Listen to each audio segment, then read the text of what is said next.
Hello, good morning, good afternoon, good evening. I'm Marcel Gutsukogi, is a good VTuber, and now we're going to play Genshin Impact, and we're gonna do this now. The Archon Quest, or more like the Song of the Welkin Moon Quest main story. So yeah. Um, mm.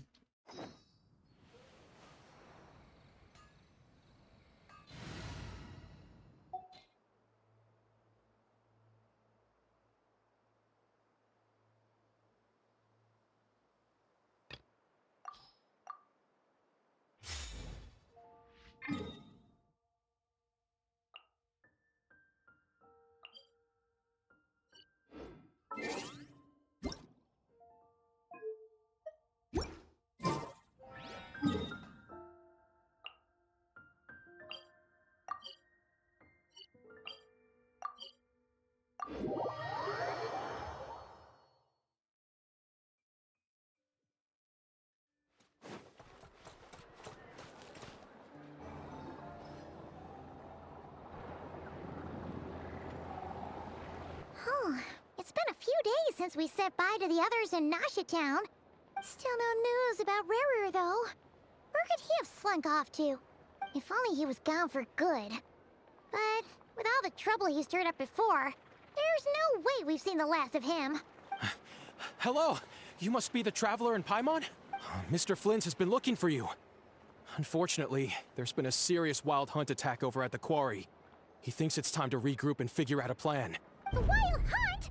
Oh, uh-oh. We better get over there, right away! Come on, let's go!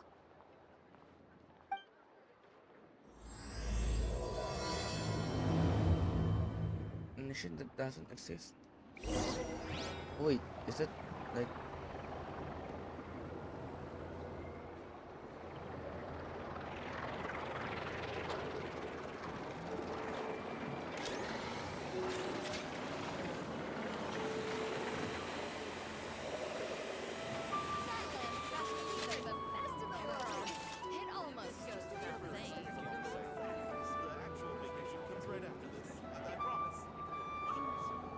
Some of these people have no taste whatsoever.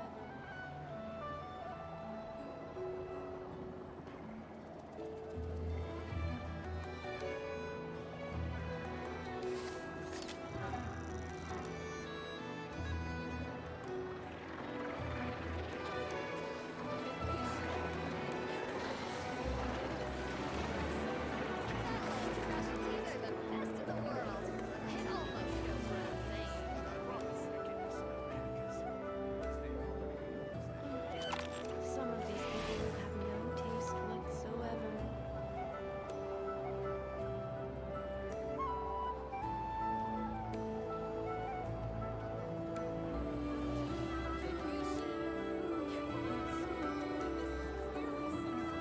Cleanup sequence in progress. Based on data from past incidents, please avoid dropping small items such as Mora, screws, gears, minerals, toys, gummies, snacks, hairbands, socks, and slippers.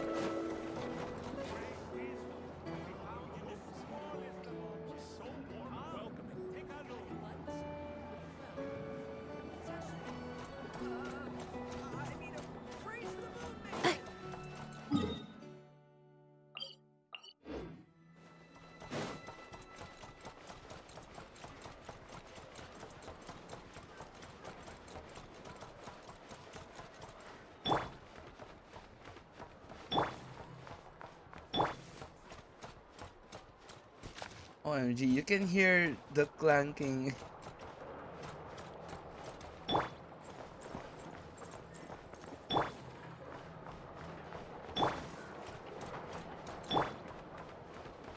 Yeah.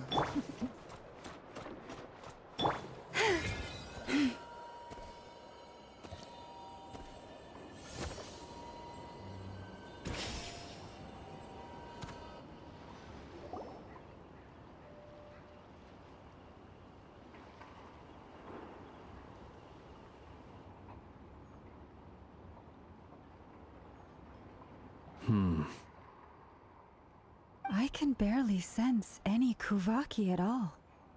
This whole area feels like a soulless husk. Looks like his appetite truly is insatiable.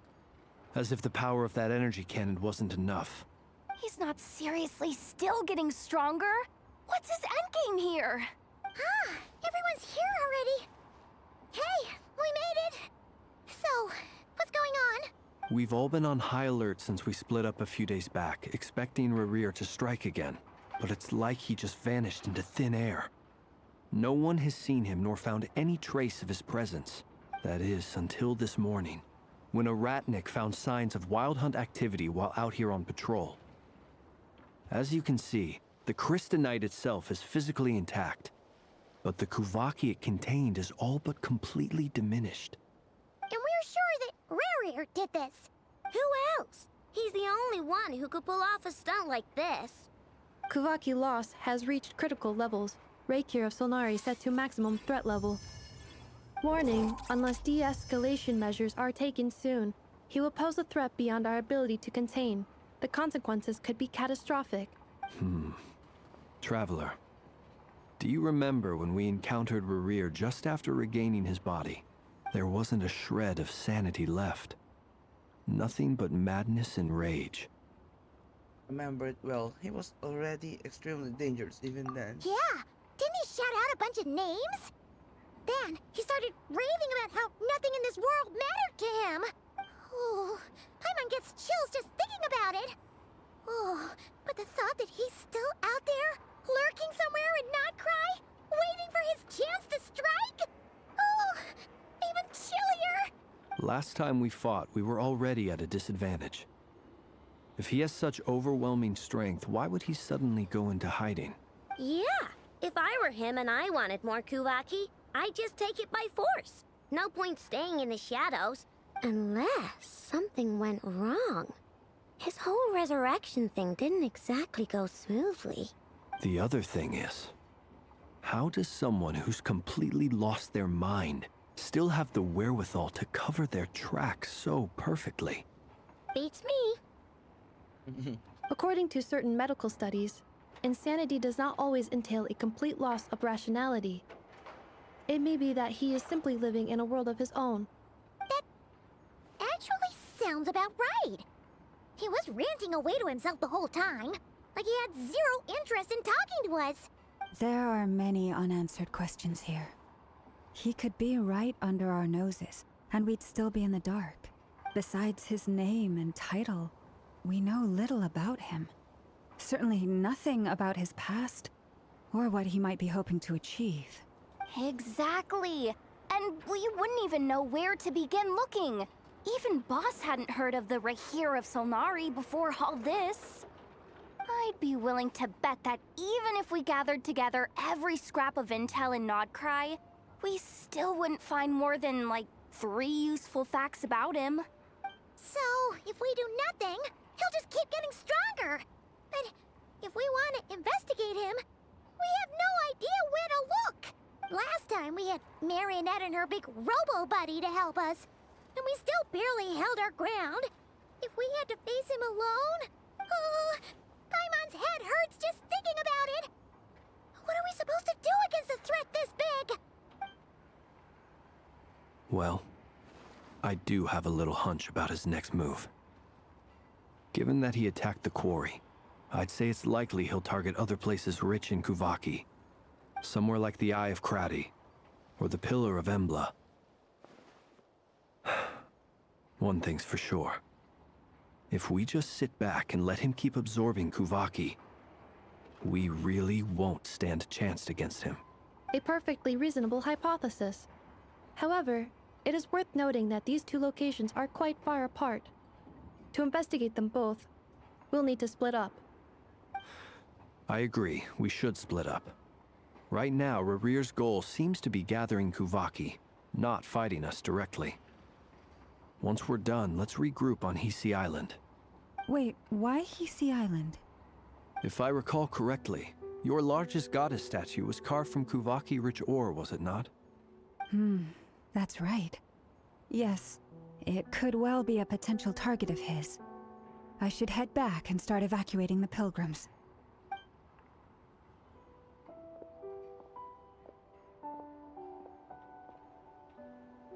Splitting up's always gonna be risky.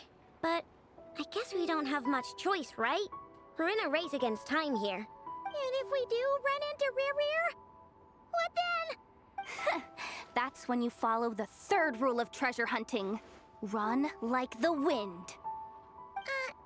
Didn't you say the third rule was go with the flow? I don't know. Did I? Anyway, whatever. In this situation, go with the flow means go find backup. Agreed.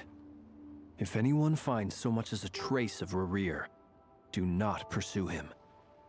Get out of the area and alert the rest of us as soon as possible. We need to put safety first. All right, we'd better get moving. Come on, Anefa, let's go.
Any leads? Nope. Diddly squat. No clues to where he might be hiding. It's like he's a ghost. It feels like we're sitting on a powder keg that could go off at any second. Oh, I hate this feeling. I'd rather face him head on than be left hanging like this. So, you guys didn't find anything either? Not loving the word either. How about you, Flints? I questioned a few Ratniki and eventually narrowed my investigation down to one suspicious individual. But by the time I got to his place, he was already gone. Almost as if he knew someone was on to him. Either that, or he's just extremely cautious and doesn't stay in one place for long. He's been biding his time for a while now. The question is, where or what is his next target? No idea. Since regaining his body, he seems to have lost all interest in the fragment in my possession. If he did still want it, he's had plenty of chances to take it. All we can do now is hope that Aino and Anefa turn up some leads. Darn it, Rerir! If you've got the guts, come face me one-on-one! Oh. Wait, he's actually here? I didn't mean it! I swear! No, it's coming from Silver Moon Hall. The Lady Kutar might be in danger. Let's get over there, quick! I can see.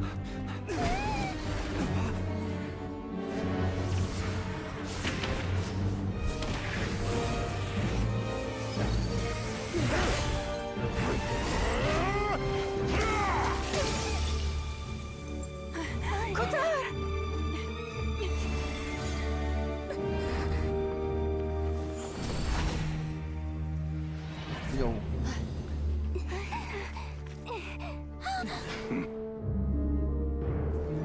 Why is he attacking the damsel elect? What's going on? No time for questions. Stop him!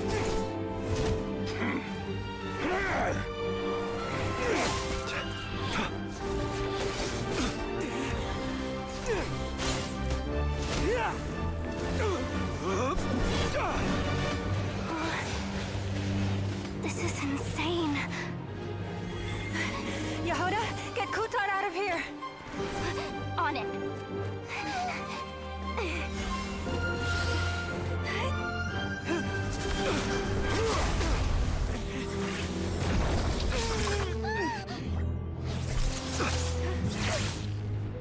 where your feeble light has gotten you. Now, you shall plunge into darkness. Thalindus, soon, I will find a way. Watch out!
Find them. Even if it means turning this place to ashes.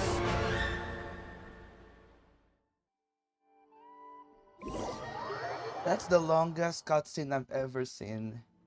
Oh my goodness. That was too close. We barely made it out of there alive. What's that guy's deal? How'd he get so crazy strong? He's one of the 5 sinners, and that probably wasn't his full strength. He's a threat to this entire nation. I doubt his strength could even be measured by conventional standards. I have a question. When me and Anetha showed up, we saw him chasing after this lady like he wanted her dead. What was that all about? We weren't there for the whole thing either. They were already duking it out by the time we arrived. Yeah, we didn't see how it all started. It all escalated so quickly, we had no choice but to step in. Kutar, can you shed any light on the situation? Kutar. Cross-checking database. I see. So you're the one that the Frost Moon Scions refer to as the Moon Goddess? Wait, she's the moon goddess? Oh, no wonder she looks just like all those statues. There are many reasons why people might worship the moon, and just as many why they might despise it. I've never met that person before, but there was no mistaking his deep-seated hostility towards me. Why he holds me in such contempt, I cannot say.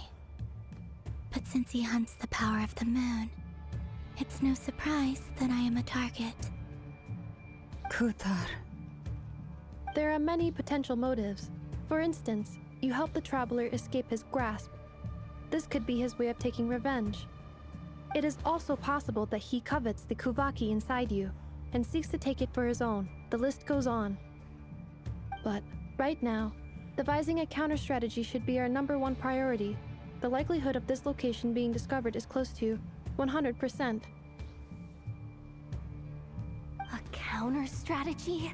But we don't stand a chance against an enemy like this. Surely our only option is to run. He's not gonna chase us to the end of the world, right? So as long as we can sneak out of Nodcry undetected. No, I can't say that. Come on, Yehoda. This is serious stuff. You can't suggest we all just chicken out. Running is our only option. Huh? You seem surprised, but what other choice do we have?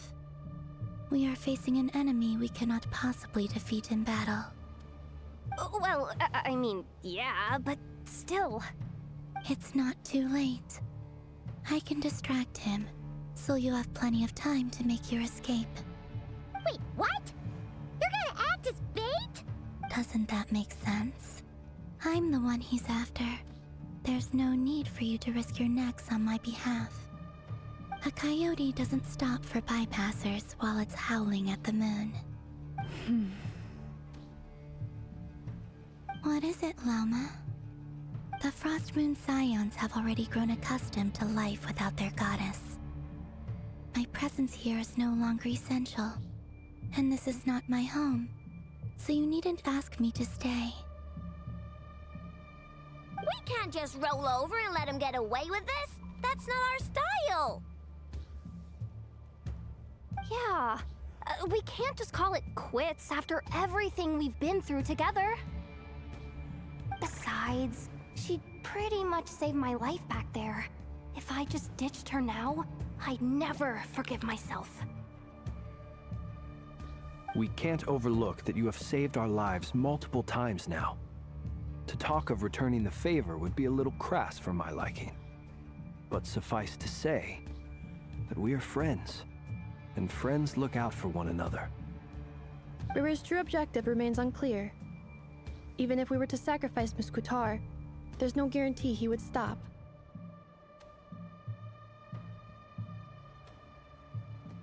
Running away won't solve anything. We stand and fight no matter what. But Kutar, I know why you left the Frost Moon Scion so long ago. It was because people started treating prayer as a form of trade.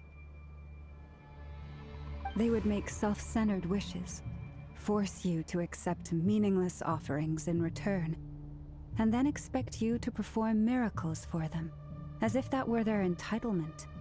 If it were me, I might have walked away too. But I believe that time can change everything, and that sometimes it takes losing something precious to appreciate its true worth. After much reflection, I've realized that this was never about whether the Frost Moon Scions need you. Any relationship based on need is purely transactional. What I truly hope is that you'll choose to stay, not out of obligation, but as part of our family.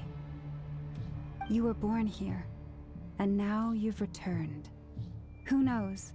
Perhaps it was the moonlight that guided you home.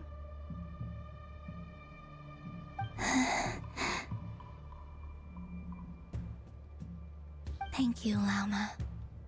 But my power is on the wane.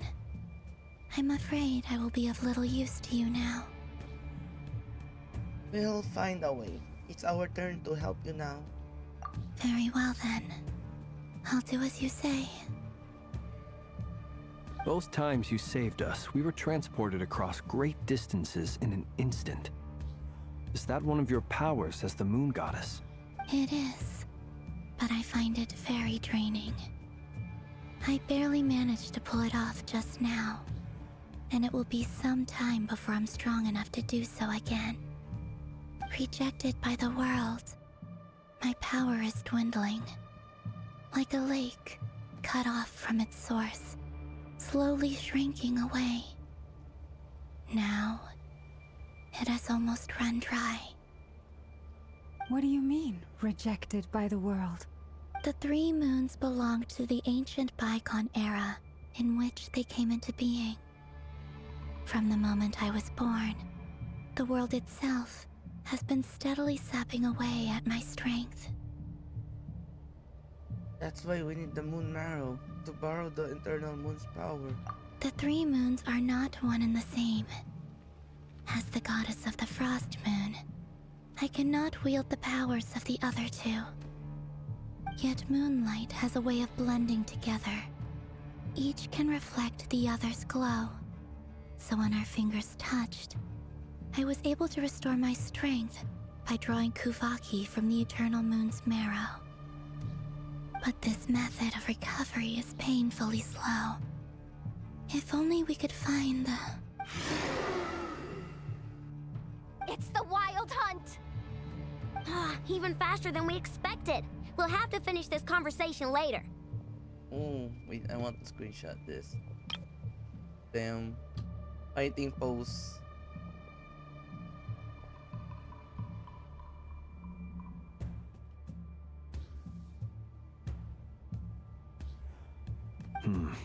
See how those wild hunt creatures are running away from us. They're likely just a scouting party, which means Rerir won't be far behind. Then what are we waiting for?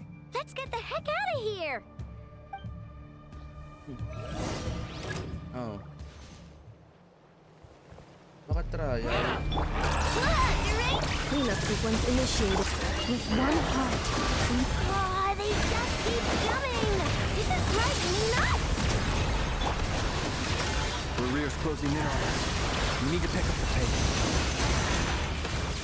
There's too many of them! And this time, we can't fall back on Tutan's help to escape! This goes on much longer. Preparing for dust up. Ding dong, weather bomb!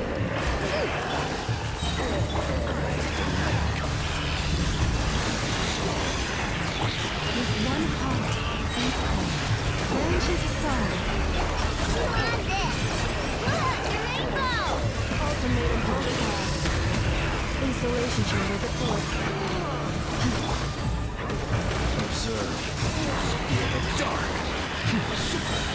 Beware the creatures of the night. For the everlasting earth. Receive my blessing. Cleanup sequence initiated. Annihilation mode. Lash attack! You're blocked!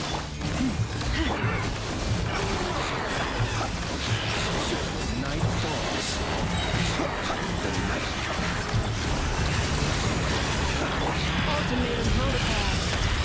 Installation chamber. With one heart and pray. Branches aside. Ding dong, weather bomb! Heal up! Close your eyes. Fear the dark.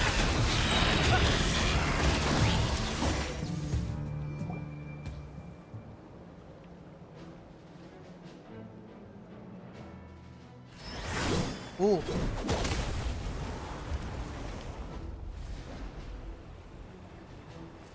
Yo.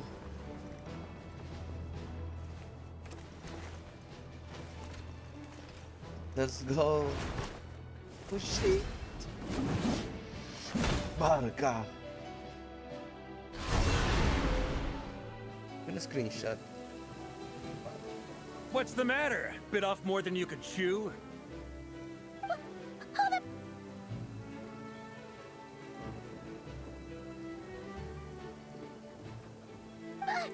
Who are you? Uncle Varka! You're back from Amsvartnir? Whoa! You're Varka? Grand Master of the Knights of Favonius? We could save the intros for later. Right now, let's get you all out of this hellhole. Follow me. I know somewhere you'll be safe. Oh, is that where I think it is? That's the one. Come on, move! There's no time to waste.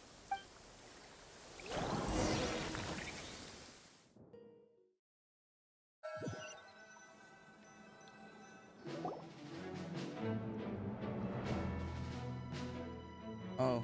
Wow! Where are we? This is so well hidden. Well, that goes without saying. This is the Knights of Favonius' meeting place in Nodcry, and a contact hub for the Northern Intelligence Network, Northern Intelligence. aka the Black Market of Intel. Oh. No matter what faction you're with, it's the place to buy and sell information. Their headquarters are in Nodcry, but they've got contacts in every nation. As an expeditionary force on foreign soil, working with them has offered us the most effective way of getting our hands on reliable local intel. This is where we meet, so naturally, it's secure. Anyway, where were we? Folks from Nodcry should be pretty familiar with me by now, but I believe this is the first time we've met. Allow me to introduce myself. I am Varka, Knight of Boreas, and Grand Master of the Knights of Favonius. We've heard all about you. This meeting's been a long time coming. You look way younger than Paimon expected. But you definitely have that Grand Master vibe. Well, I'm no spring chicken. Just not showing my age yet. Definitely feeling some of that back pain today, though. Rushed back from Amsvartnir without a wink of sleep, only to get right into another fight with that freshly revived maniac. Another? You mean you fought him before? Yep. He wasn't nearly as strong back then, but he was still a formidable foe. I brought some of the knights along to give him a little surprise, but he saw us coming from a mile off. My squad took heavy injuries, and I barely made it out alive myself. We knew it might have been our last chance, so we staked everything on it. But still, it wasn't enough to stop him. I tried tracking him down afterwards, but he didn't leave a trace. Even in his unhinged mental state, he's as cautious as any trained operative. So, I decided to come find you. And as luck would have it, turned up to find you being ambushed by the Wild Hunt. The rest, you already know. Is that why he's been frantically absorbing Kuvaki these past few days? Because he sees you as a threat? Maybe I'm part of the equation, but even if I weren't, I'm sure he'd still be gathering power. He's clearly working up towards something. Note to self, Uncle Varka's strength rating officially upgraded. Guess it's my turn to ask questions now. So, what exactly has been happening in Nodcry? Why has the Wild Hunt returned in humanoid form? And why is it after you? That's a long story, but I'll try to make it quick. And that brings Varka up to speed about what happened before. Wow, I had no idea so much had happened. Sounds like you guys have really been through it. So, the Kutar is actually a Fatui Harbinger. And all this Wild Hunt activity in Nodcry is the work of the Raker of Solnari, one of the 5 sinners. That's a lot to take in. Need some time to wrap my head around it all. I'm truly sorry, Mr. Varka. You stood with us against the Wild Hunt, and did everything you could to stop it from escalating into a full-blown catastrophe. And then, the one time you're away, it all comes to a head and all your hard work gets undone. You've got nothing to apologize for, Miss Moonchanter. You can plan 100 steps ahead and still slip up. That's just life. No one knows what tomorrow holds. You can't predict which way the wind will blow next. Yes. And, to be perfectly honest, I can't say I'm surprised. For all the times we've defeated the Wild Hunt in the past, we've never been able to completely wipe it out. Turns out, we were just delaying the inevitable. But now that a new variable has come into play, fate may well take a different course. A new variable? You mean us? Who else? And in a strange way, I think his resurgence might not be an entirely bad thing. The Wild Hunt is like an unrelenting force of nature, but Rerir is an individual with an agenda. He's gotta have a weak spot somewhere. That said, while I was explaining everything just now, some of the points that Mr. Flint's added caught my attention. You mean about our mystery ally? That's right. From what you've said, not only did they lead you straight to some key files, they also shielded Hisi Island from a lethal Kuvaki blast. I don't know who or what could pull something like that off. Heck, even Miss Columbina doesn't have a clue. I hadn't heard the story about those files. Would you mind repeating their titles for me? Wild Hunt Phenomena Log, a Nodcryan Ratnik's Field Journal, and Kuvaki Survey Log. Oh. No. Still doesn't ring a bell. Another dead end. Guess all we can do now is hope that our mystery ally keeps showing up when we most need them. Still, it's safest to assume they won't be intervening again. From here on out, we'll have to resolve this crisis by ourselves. Your intel also explains something else I've been wondering about. The reason I led my team to Amsfarnir was because we'd had reports about a possible source of the Wild Hunt showing up there. But once we looked into it, it turned out to be a red herring. I don't know who was behind it, but clearly, it served its purpose. I doubt it's by chance that he happened to make his comeback while my attention was diverted. And from everything you told me, it sounds like his scheming began well before his return. So maybe luring me away was all a part of his plan. But is it even possible that he orchestrated all of this by himself?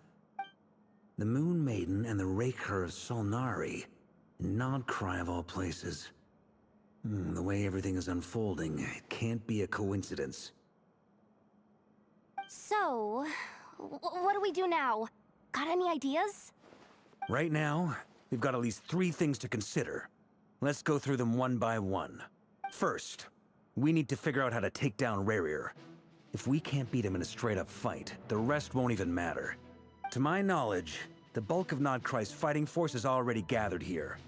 But even with everyone united, we're still no match for Rerir in his current state, let alone with his power still growing. What if there was a way to tap into a new power of our own? How so? Have you thought of something, Columbina? 3 moons once watched over this world. The Eternal Moon was the largest. The Frost Moon was the brightest. And the Iridescent Moon was the most mysterious. They say that back then, the 3 moon goddesses wielded immense power. Enough to shape the workings of the world itself. I now bear the Frost Moon's power, and the Eternal Moon's marrow resides within the Traveler. Hold on. Are you suggesting? The iridescent moon. The last piece in the puzzle. That's right. If we can find the Iridescent Moon's marrow, I will be able to regain my strength much more quickly. The 3 moons are said to stir the tides and illuminate all things. Perhaps they hold further secrets beyond our understanding. According to my analysis, the solution is feasible. However, it is subject to one major condition. How do we locate the iridescent moon's marrow? I know a way, but we will need to visit the Fatui's Experimental Design Bureau. The Experimental Design Bureau? Are you saying we need to involve Marionette? Yes. I must speak with Sandrone. It's a long way from here to the Experimental Design Bureau. There's a high chance you'll be spotted. You shouldn't go alone. Then that's settled. Next up, our second priority. Somehow, we need to figure out Rerir's end goal. As you saw for yourselves, when he was still in his wild hunt form, everything he did was for the sake of recovering his body and resurrecting himself. His first act since then, after laying low for a while, was to try and assassinate this young lady. People's obsessions often reveal their greatest vulnerabilities. There must be a reason why he despises the moon so deeply. Perhaps it sheds some light on his title, the Raker of Solnari. The Wild Hunt has plagued Nodcry for centuries now. If we want to stop it for good, we have to get to the root cause of what's driving it. It's true. We still know very little about him. If Kuthar hadn't given us that lead, we wouldn't even know his name. But where would we even start? I doubt even the Intel Queen of Nodcry has a clue, and she has info coming out of her ears. Oh? That's a rather hasty conclusion for someone who's so painstakingly meticulous when it comes to dealing with machines. Bruh, she just came out of nowhere. Ah, she heard me.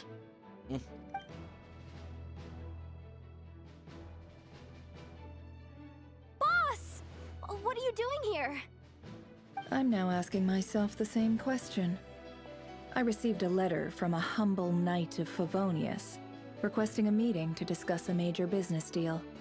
But it looks like this humble knight had something else in mind. Details. Miss Sneffer, the important thing is that you've arrived at the perfect time. Since his failed ambush, I've been racking my brains trying to come up with a plan to fight Rerir. Given the severity of the situation, I think it's fair to say that our only chance lies in uniting as one. And I'm talking all the factions in Nodcry. We can't do this without the Curatorium, but I knew it'd be a tough job to win you over. So, I took the liberty of reaching out for a little chat. Wait a sec. How did you even hear about this place, Nefer?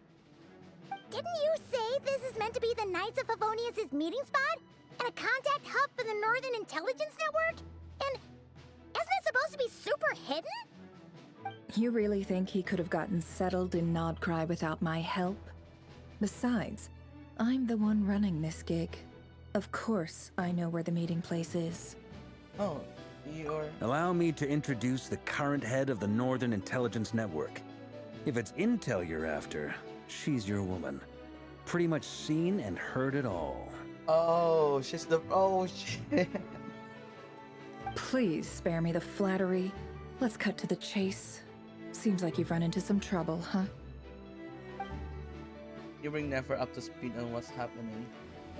Well, this certainly qualifies as an unforeseen crisis. On behalf of the Curatorium of Secrets, I wish you all the best of luck.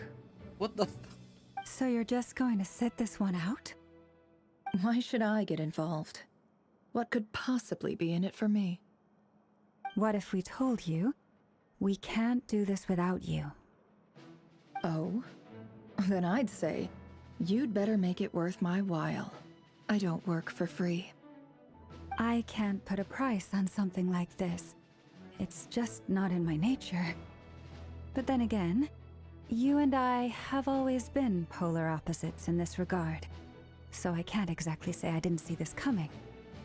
If you insist on compensation, I will pay you. Consider this a formal commission. Sound fair? You just don't give up, do you? Too bad. I know you well enough to know you can't afford my prices. The riskier the job, the more it'll cost. And a Moonchanter's stipend isn't exactly generous. Unless you're planning to start passing the donation box around among the faithful. Boss, just a thought. If they come up short, maybe you can take the difference out of my next few paychecks. Things got really dangerous during the fight with Rerir. If this girl hadn't saved me, I'd be ley line fodder by now. I'd be gone for good, boss. If there's any way we can make this work, I'd really like to help her. Please? I'm begging you. This is why I'm always telling you never accept favors. They are the hardest debts to repay. You have to be careful who you get involved with, or you invite all kinds of misfortune. Very well, Yehoda, I will help. But just this once. Don't count on this happening again. Flynn's, that fragment that Rerir was after, do you still have it on you? Of course. Let me borrow it. I need it to follow up on some leads. Wait, you actually have some leads? Shh. This is top secret information. I get it. We all have things we'd rather keep to ourselves. Plus, I know we can count on you, so we'll leave the intel gathering in your hands. And that brings me to the third and final item. We need to find a way to distract him. We need time to make our move, so someone will have to stall him. I'm in for this part, no matter what. Anyone coming with? Count me in too. Come off it, you two. Quit playing heroes. I'm way ahead of you here. And Nefa did a scan of the Moon Goddess's Kuvaki signature, and we're gonna use it to make some decoys over at the Kramkake craft shop. Anyone who's in, follow me. Once they're ready, we'll deploy the decoys across Nogcry. So as long as the rest of you keep moving, he won't catch on to your scent and won't be able to track you down. I like it. Genius idea. No biggie. All right then, we'll split into 3 teams. Once your team has finished their mission, return here and wait for the others. Dismissed!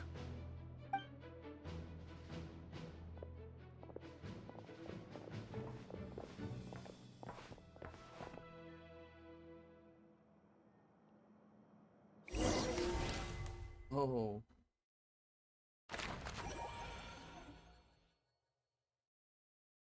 Ang cute ng drawing sa baba. Oh. Ay, shit, nawala.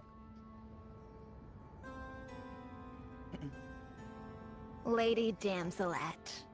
Wait. And you two? What are you doing at the Kuvaki Experimental Design Bureau? We've been doing our best to mind our own business lately. But if you're just gonna waltz up here like this, you're seriously pressing your luck. Don't blame us for doing what we have to. Huh. You really think that's gonna scare us off? We're not looking for any trouble. I just want to see Zandrone. Do I need to remind you that you're still a wanted fugitive for deserting us? Out of consideration for our former ties and the crisis we're all up against, we'll let you leave in one piece. But don't even think about trying to get inside. Let them in. But... Bruh. Are you going to make me repeat that? No, my lady. Sandrone seems to be in a good mood. Must be maintenance day. Bruh.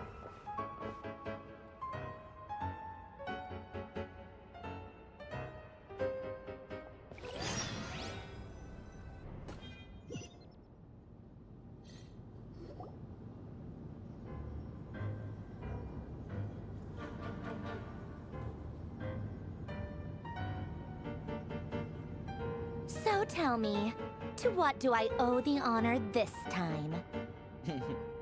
Actually, before you answer that, just so we're clear, we're not colleagues anymore, Columbina. I don't owe you anything. I promise it's nothing big. It seems like you've gotten the wrong idea here. The only reason I let you in was because I was bored. It seemed like a way to kill some time and satisfy my own curiosity. Whatever miscalculations I may or may not have made in the past, I haven't lost the plot enough to even consider sticking my neck out for your sakes. I'd like to speak with Arlecchino. What? Huh? You mean the knave? I'd like to speak with Arlecchino. Is she in Nodcry? No, she's not. Once the work on this facility was completed, she went back with the Rooster and Regrator. The only ones in Nodcry are me and... what is it you need to speak to her about anyway? Rerir is hunting me. If I'm going to face him, I must first retrieve the lost moon.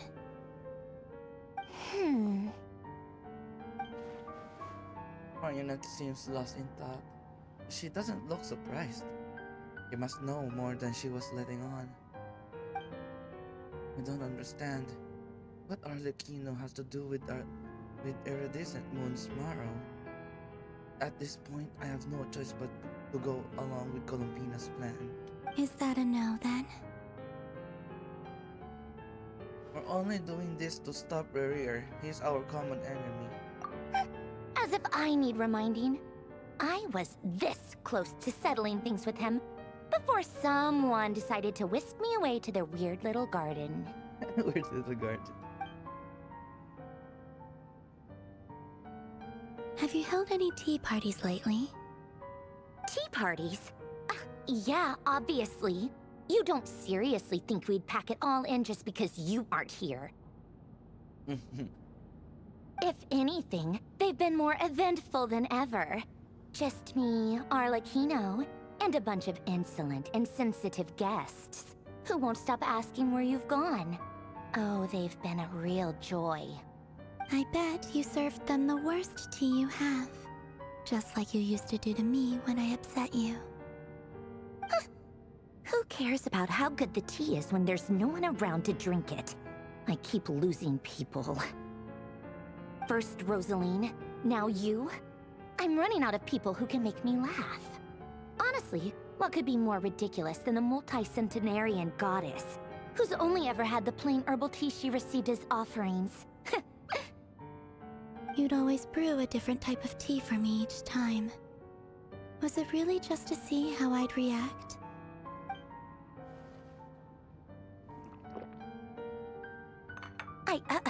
Well, duh. Why else? Watching you squirm was practically my only form of entertainment. Or was she generally trying to introduce Columbina to new flavors? Maybe all that coldness is just an act, and they actually get along. Oh, yeah. And Capitano sometimes used to bring Tartaglia around too. But I guess we won't be seeing him again.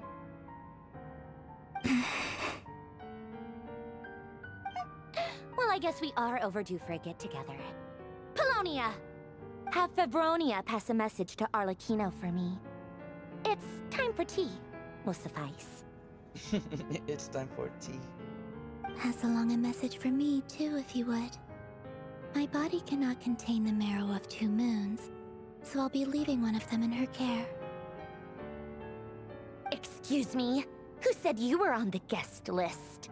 If my tea meant that much to you, maybe quitting the Fatui wasn't your brightest move.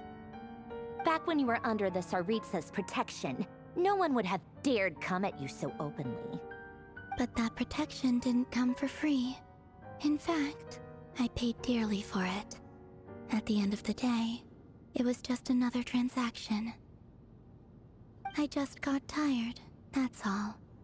I never wanted any part in their grand ambitions, and I've had enough of being treated like a bottomless supply of power. It brings back memories from the old days, when I was still worshipped as the moon goddess. Centuries on, it may be a different group of people, but I see the same greed in their eyes. I figured you'd leave eventually.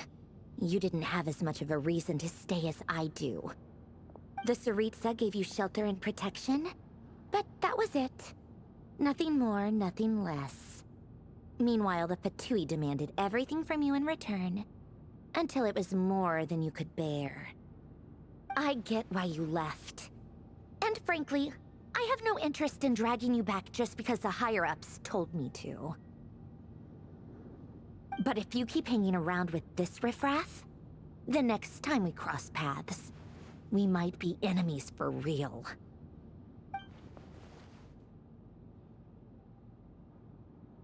He says that, but she's the one who just caved in and agreed to help Columbina. Guess that's our cue to leave. Let's go. We'd better not keep Varka and others waiting. That might be your plan. But it sounds like someone else wants you to stay a little longer. Huh? What do you mean? Listen.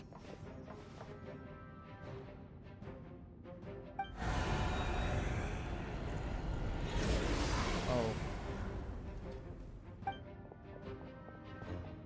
My lady, it's the Wild Hunt. A horde of monsters is headed straight for the facility. Another uninvited guest trying to crash my tea party. Clear the area! I'll handle this. Wait, what? You want us to leave you here by yourself? Huh, you'll be lucky to make it out of this alive. You really think you can afford to worry about me? Go on, get out of here. You may have stopped Polonia from crushing him last time, but I've made sure that won't happen again. The entire Experimental Design Bureau is rigged for war.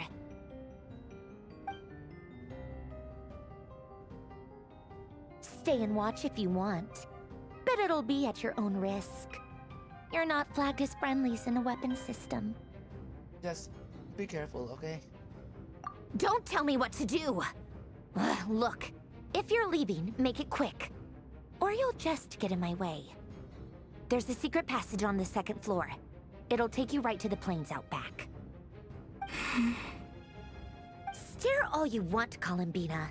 You're not getting another invitation to my tea party. I know. But thank you anyway, Sandrone. This is exactly why you shouldn't hang around with those people. All their melodrama and sentimental nonsense is rubbing off on you. She's so tsundere. Come on then, Mr. Ray here. Let's pick up where we left off. It's your Wild Hunt monstrosities versus my beautiful creations. Let's see who comes out on top.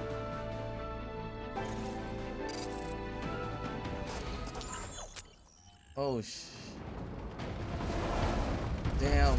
Oh my goodness. Cool.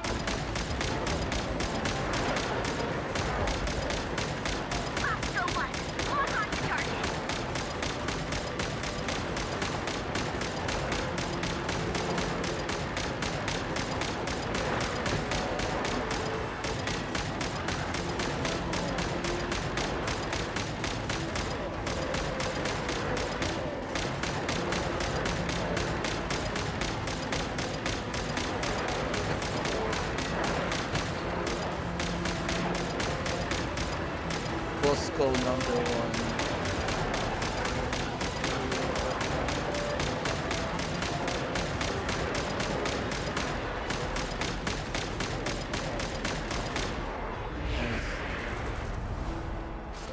Oh shit. Good work, Bosco 1. Bosco 2, prepare to fire! Bosco 2.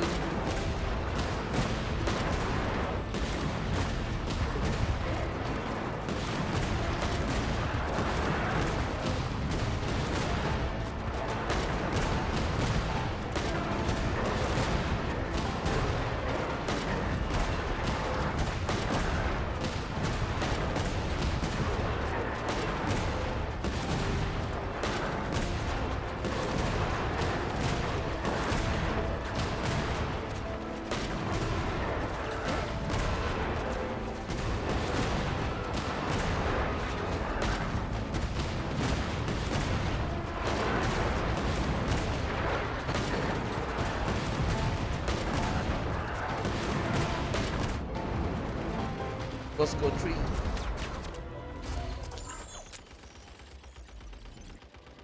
Bosco 9. That's it. Keep them pinned down. Don't let them get near.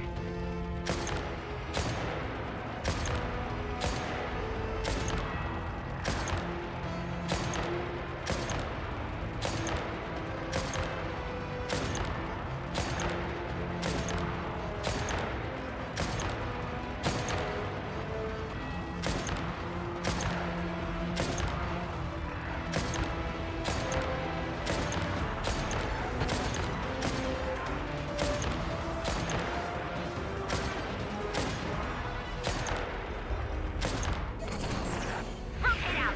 Deploy all backup units. Get in there and hold the line.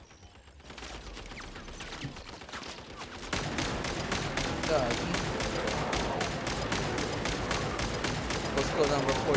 More stations than I thought. Whatever. This is where the real fun begins.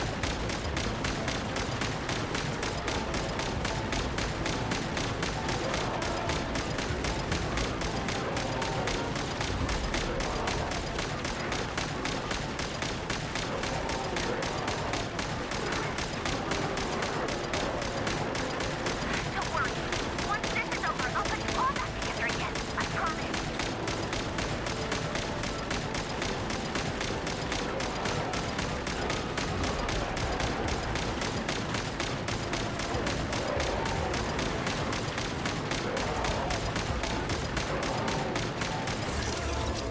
Huh? Finally, the Ranger himself. Time to... Huh? Where'd he go?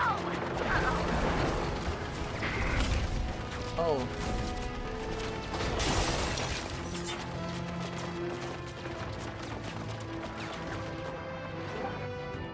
Shit.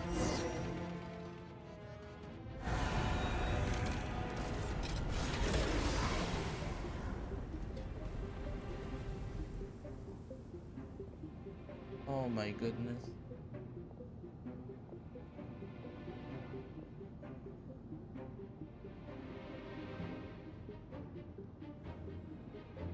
Polonia, get him!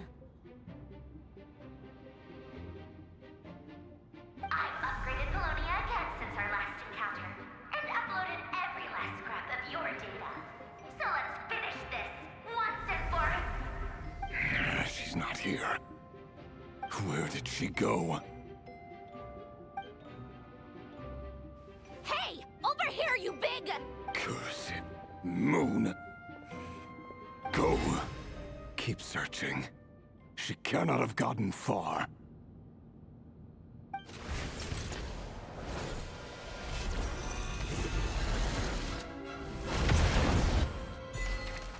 Oh.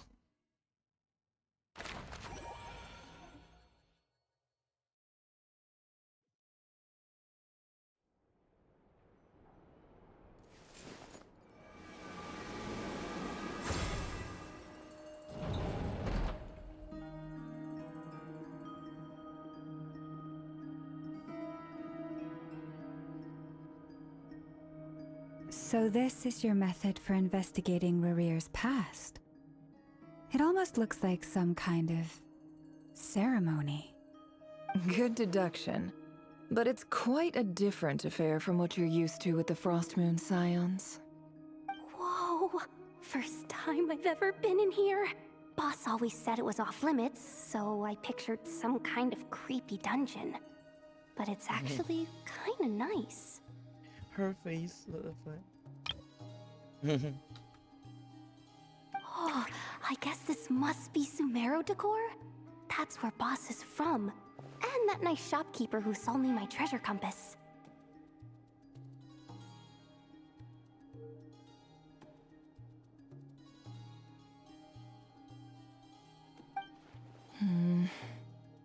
I'm not sure exactly what you've got planned, but it looks like you're all set. When do we begin? Whenever we wish. But for some reason, I've got a feeling this isn't going to end well. I've never faced Rerir myself, but from what you've told me, his power is beyond anything I could imagine. I, on the other hand, am just an ordinary businesswoman. Our paths should never have crossed, yet here I am, forced to make an enemy of him. If you ask me, you're about as far from ordinary as it gets. So what are you saying? You're getting cold feet? Once I take a job, there's no backing out. Still, I have to ask myself if the power I'm relying on will even work on an opponent of this caliber. And also how to make sure I come out of this alive if things spiral out of control. Death is the one thing we can take for granted. It is the great equalizer, however fortunate or unfortunate we may otherwise be. So it's important to consider how to spend what lifespan we have left. Come on, boss. Lighten up. Quit talking about death. It's bad luck. For once, I agree with you. When you're up against a foe like Rerir, there's no such thing as being too prepared. Is there anything I can do to help? That won't be necessary. I've already made up my mind. Time to cash in a precious favor I've been saving for a rainy day. Yehoda, I need you to find someone for me. The sooner the better. Eh? Find who? That shady merchant who sold you an overpriced treasure compass the other day. Come on, boss. You're pulling my leg again. In what way is she shady? She showed up when I was completely lost and sold me a neat little gadget that was exactly what I needed. Trust me, she's a good person. Anyway, I know who you're talking about. Don't go anywhere. I'll be right back. Is it Dory? A few moments later. Stop dragging me. I genuinely can't run any further. Yep, it's Dory.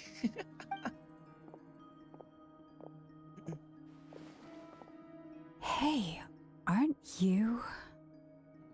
What is it? What's the big rush? You dragged me out of a dream where I was literally swimming in Mora. I'm charging double my usual attendance fee. See, look how easygoing she is.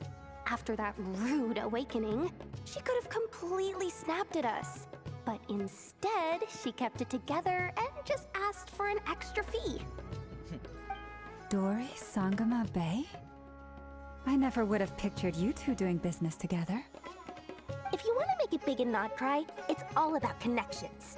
Lady Nefer just so happens to have a lot of intel that interests me. And she also did me a big favor in the past. It was back when I first arrived in Not Cry. My trusty assistant, the genie in my lamp, had an adverse reaction to the Kuvaki and fainted. And wouldn't you know it, that's when I suddenly find myself in a life-or-death situation. Good thing my compatriot was there to swoop in and save the day. I've been giving her a 30% discount off all of my goods ever since. Now, so that no one here feels left out, I'm willing to extend a 20% discount to fellow friends of Boss Nefer. Plus, any other friends you send my way will enjoy 10% off. What can I say? The great Lord Sangama Bay is nothing if not generous. Let me guess. You've run into some trouble? I've got everything you could possibly need. And the more you buy, the more you'll save. You guessed correctly. What have you got in the way of survival gear?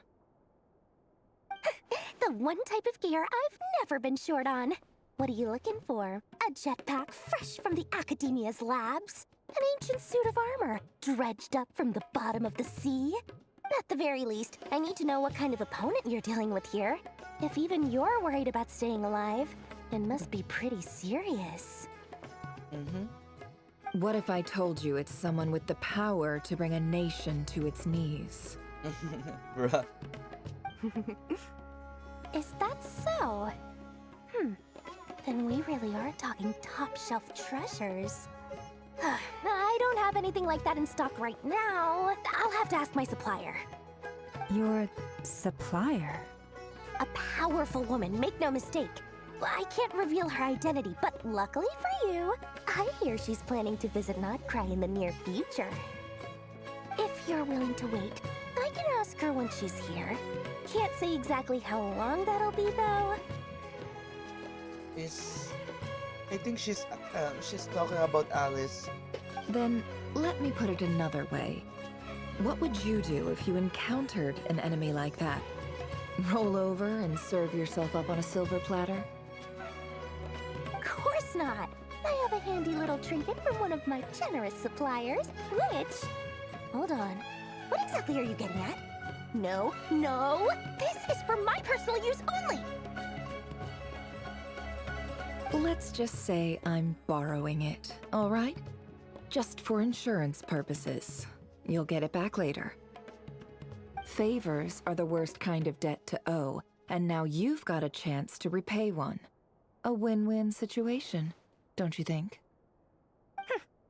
Fine. You can borrow it for 5 days. No, make that 3. And for every extra hour after that, I'm charging you 1,000,000 mora. Deal? Deal.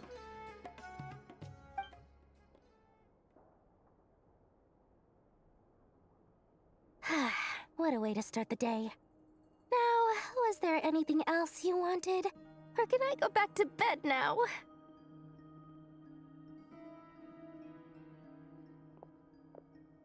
That will be all. Take care now. Don't trip up on your way back, friend. See you later! You're my favorite shopkeeper.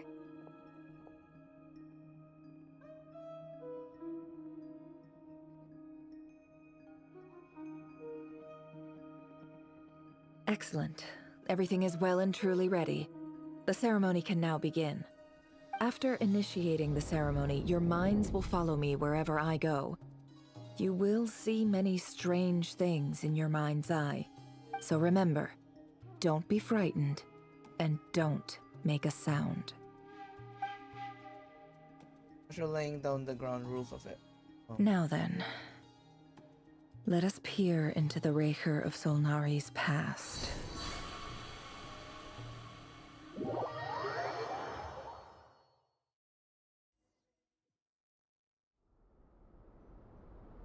I made it.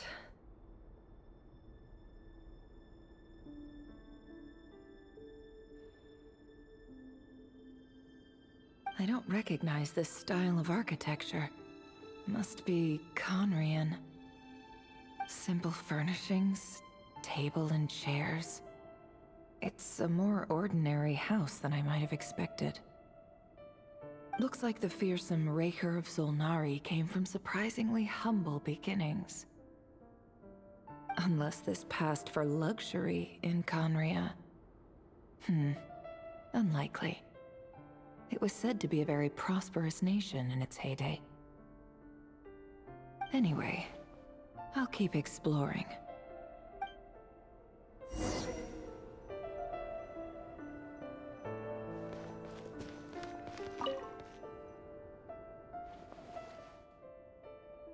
Hi, Rivier. Since you're working extra hours tonight, I thought I'd keep myself busy by checking out that new kebab shop. I've heard good things about their menu. I'll test it out, and if it's as good as everyone's saying, let's go back together sometime. P.S. New stash from the Universitas Magistrorum. I brought some goodies home. A few teacups and a pin rack. Hope you like them. They didn't sign their name. But they must have been close. Sounds like they were living together.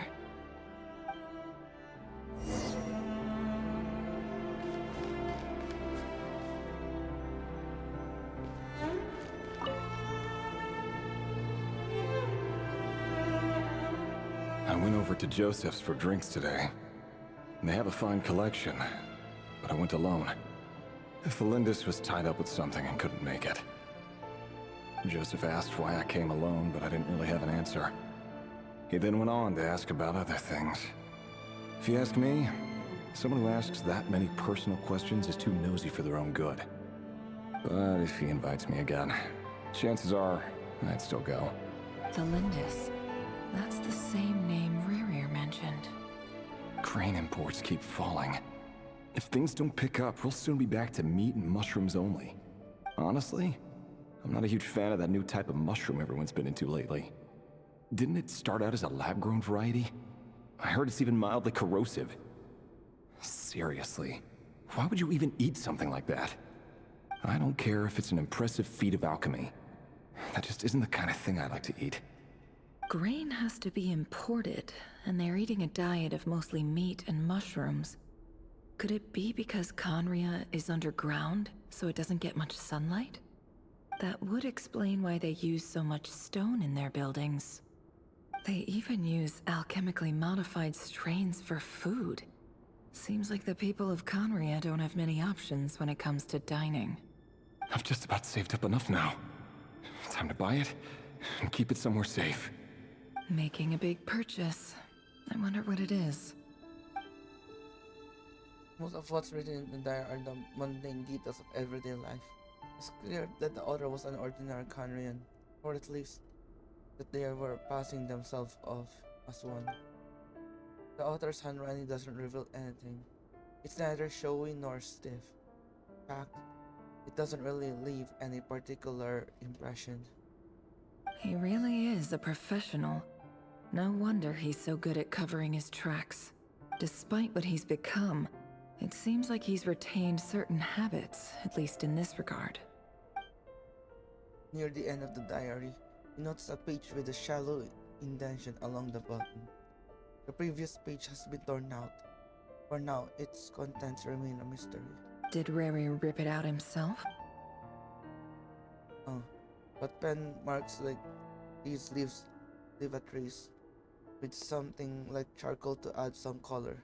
You just need to find the right angle. When Nefer looks around, she sees a fine charcoal pencil on the desk. Before long, she has restored the missing words.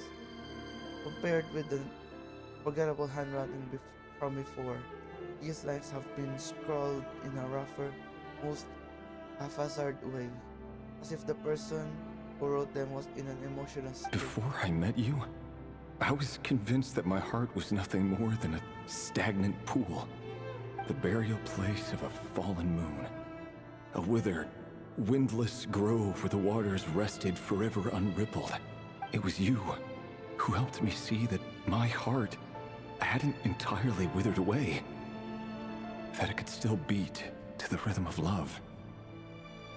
This is just trivial sentimentality from the looks of it. Why would he go to the trouble of hiding that? The burial place of a fallen moon.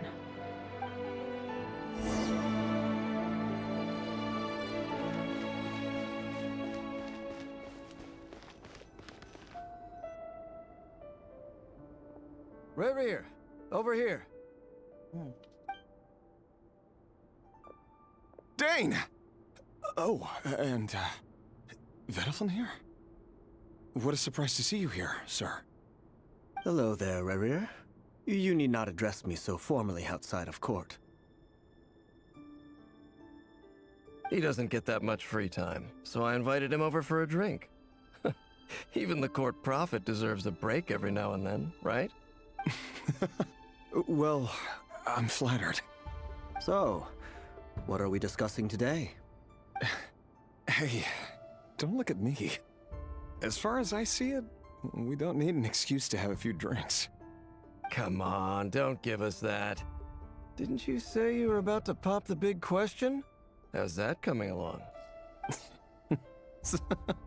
Who'd have thought the great Twilight Sword was an even greater gossip? I just didn't expect you to be the first one to settle down and get married, that's all. Yeah. If you told me that a few years ago, I wouldn't have believed you either. So, are you planning to come clean about your job then? I'm guessing you still haven't told her.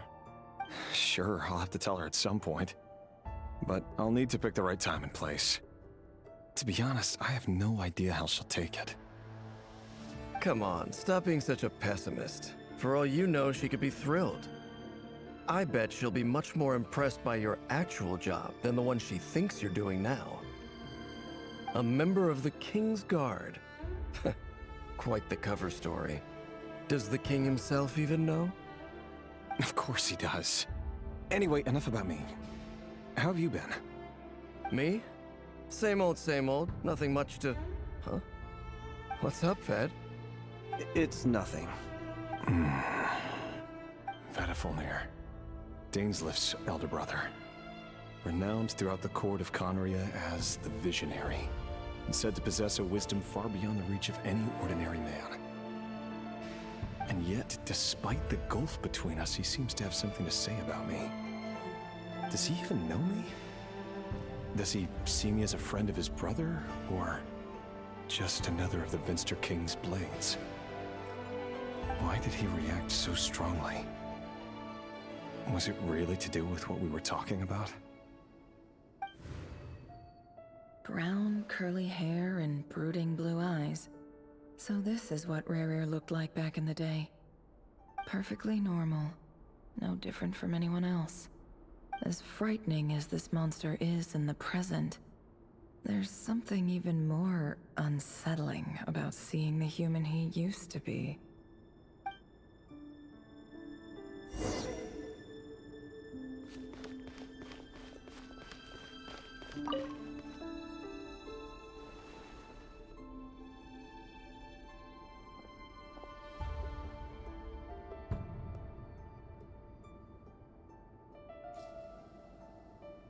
Felindis?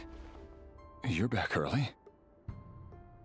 Our equipment's being serviced today, so I got off earlier than usual. How's your day been? Aw, why the long face? Is something the matter? Has your boss been giving you a hard time again? Went for a drink with Dane and the others after work. Isn't that a good thing?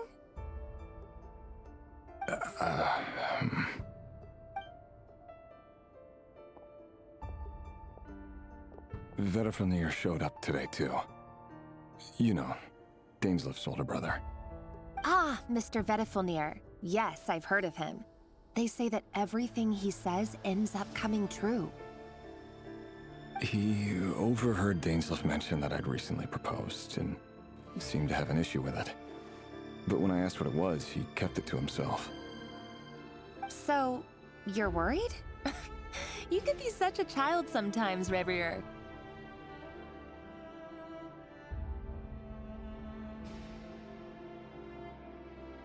We're nobodies. Why would the Visionary be concerned about us? I'm sure someone in his position has much bigger fish to fry. Maybe you're right. You worry too much, Revier. We've been together for ages now, and everything's been going so well, has it not? You've even proposed to me. So, you do remember. Tell me then. What's your answer? Like I said, I need some time to decide. You can't just rush into things like this. We may be nobodies in the grand scheme of things, but if we want things to work out, we've still got to plan ahead. All right. Take your time. Just don't keep me waiting forever. Nobodies. Sounds about right. In the eyes of people like Vedifulnir and Dainslift, what do we matter? Can someone whose gaze is so fixed on the far-flung future even see the present clearly? Besides, the dynasty's fate rests with the king and his inner circle. Whatever I do, it won't make much difference. Meanwhile, every idea they come up with and every decision they make, it affects everything. These days, the king is lost in his research, and the purge of the Crimson Moon bloodline grows ever more intense. The opposition tried to speak out, but nothing came of it. And I'm under no illusions as to why. Because we eliminated them and got rid of their bodies. A man can have 1,000 reasons to carry a sword, but there are few good excuses to use it. Yet the king has never even considered a gentler approach, and he never will. What becomes of someone who kills on another's behalf? Can he ever find true peace?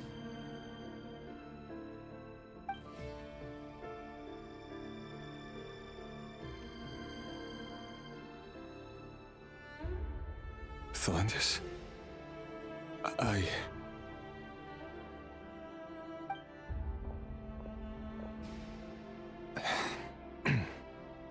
It's nothing. You were right. Fate has never smiled upon nobodies like us. But by the same token, it's unlikely to bear a grudge against us either.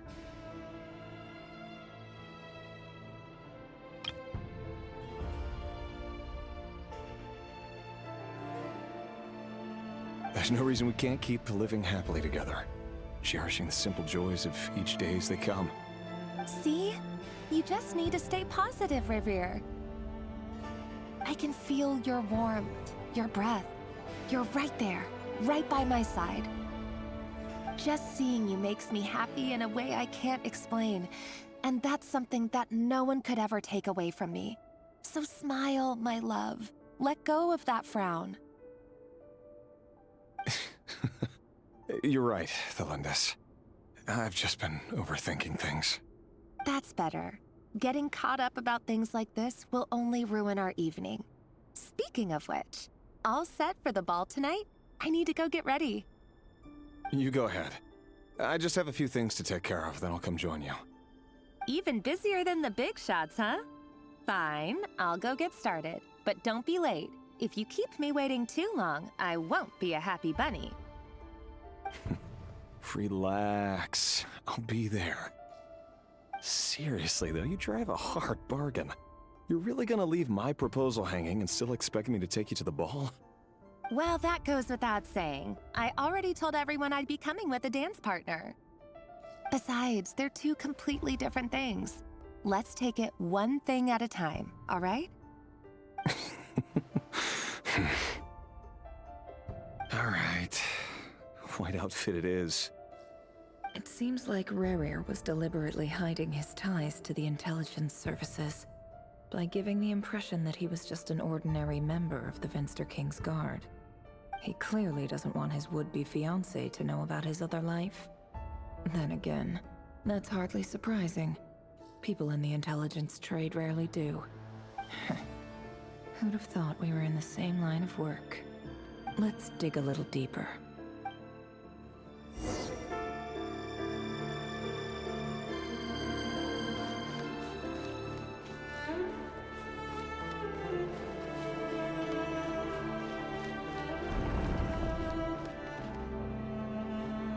Our last operation was a resounding success, and all thanks to you, Rehir of Solnari.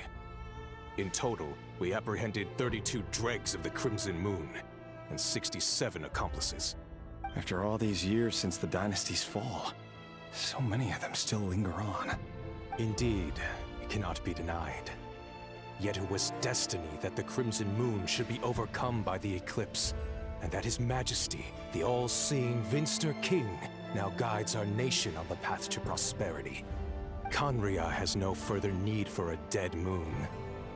But alas, there will always be those who refuse to see the truth, choosing instead to romanticize the past. That's not entirely true. Much about the Crimson Moon era was worthy of remembrance. And that's exactly why they keep trying to see it restored. Many of its secrets remain unsolved to this day. As it happens, that's precisely the field of study my partner is devoted to. You still haven't told her what you really do for a living. Where would I even start? How do you tell someone that you're one of the king's hand-picked executioners? That your hands are steeped in blood? You didn't choose this life, any more than I did. Orphans like us don't get a say. But I'll sure as heck be the one to pay for it. Speaking of which, we need to be more rigorous in the way we identify direct descendants of the Crimson Moon. Someone, it seems, has strong opinions about my future plans. Most likely my marriage in particular. I have a feeling that we may soon become targets of the Crimson Moon's retribution. Your concerns are not unfounded. They've taken out many of our colleagues these past few years, and for that very reason. These are no helpless lambs we're leading to the slaughter. They're wolves in sheep's clothing. Take care, Rehir of Solnari. I look forward to toasting you at your wedding. Thanks, Thorkel. You look after yourself, too.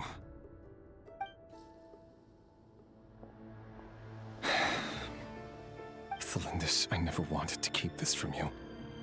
You're the last person I would ever want to lie to. But that's exactly why I can't tell you everything. There are things you shouldn't know.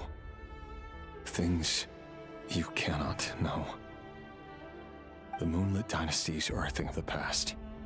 Yet even now, with the sun shining high in the sky, there are those who would call forth a dead moon's ghost. Could that be why Vedalfnir held back? Or was it because of some court secret he's not at liberty to share? I have to get a clear answer from him. No matter what happens, I will protect Thelindis. Rerir seems to be very concerned by Vedalfnir's reaction. Vedalfnir and Dainsleif, the Visionary and Twilight Sword. So that's what they were really like. I've investigated this whole area now. There doesn't seem to be any other memories here. Should I try somewhere else? Wait a second. What's this black smoke? It's green.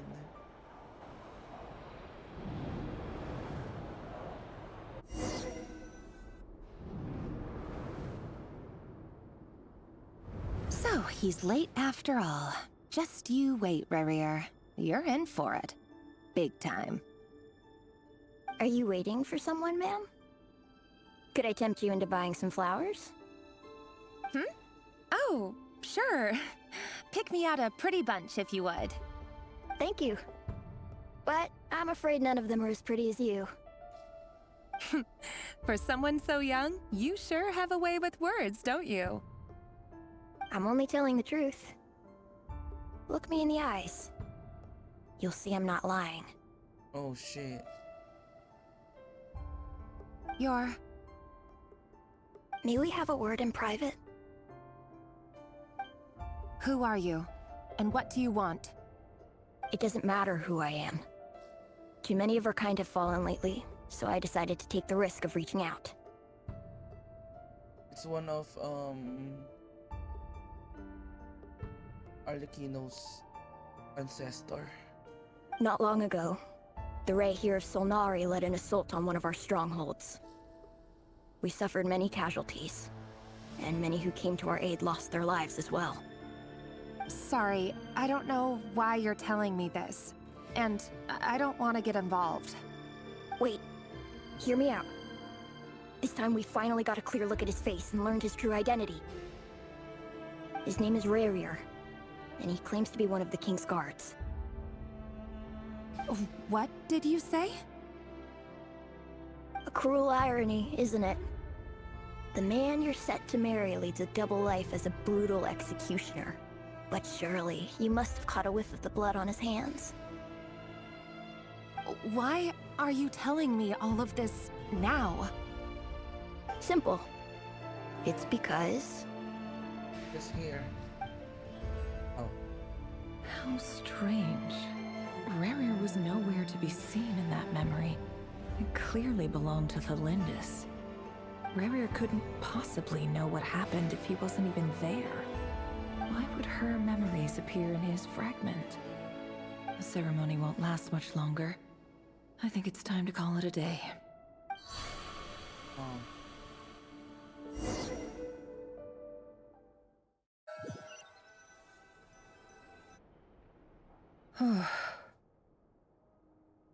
So that was your doing? Did you just pull us inside Rarir's fragment to spy directly on his memories? Any more questions, and I'll have to start charging. I had no idea you could do that, boss! Seriously, that was amazing! We're not worthy. We're not worthy! I gotta admit, though, I'm itching to see what happens next. Feels like we barely scratched the surface. I'm just as curious as you are, but the ceremony only allows for limited time inside.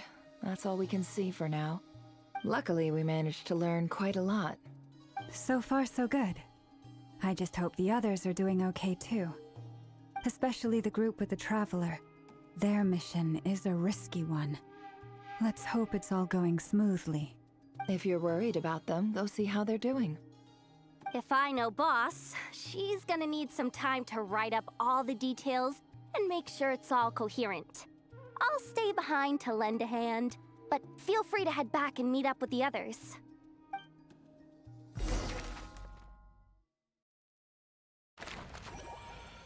Underclap brief.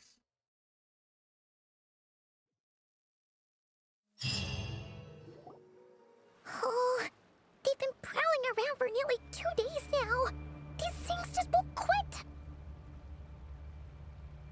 Oh, they might not have seen us yet, but them constantly sweeping the area, our way out is completely blocked. We'll just have to sneak past nice and quietly. Oh, that's never gonna work. One little slip up and it's game over. If they spot us, they'll run straight back to Rarier. And once he knows we're here, it won't be long before he's breathing down our necks again. Be that as it may, we still have to try. Oh, guess you're right. All right, time to zip it.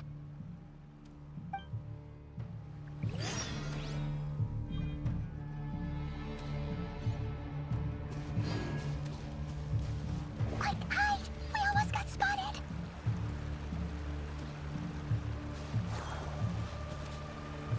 Phew, that was a close call.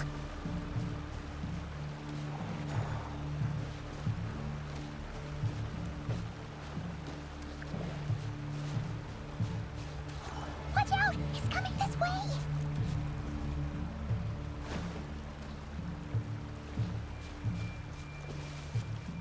Keep going. We're nearly there. This is the final hurdle.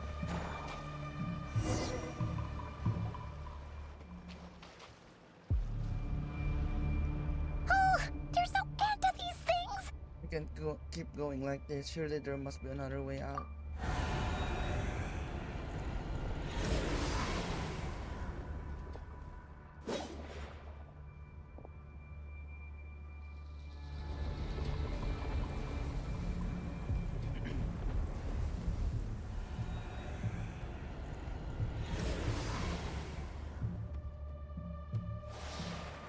Fire. Oh, Arlequina. Fire? Wait, what's that smell? Oh no, there's a fire!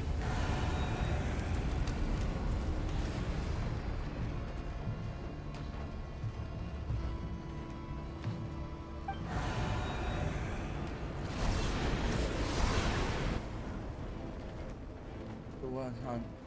It was quick. Oh shit.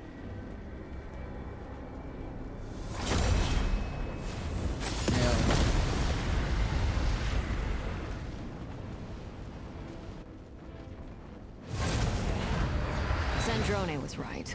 You look weak, Columbina. Oh shit. Damn.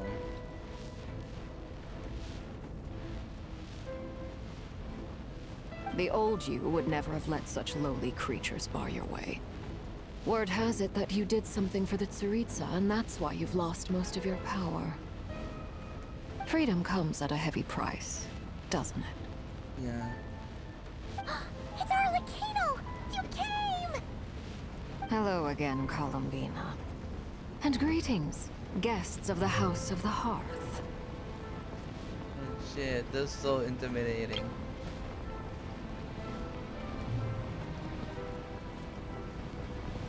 It's been a while, Arlecchino.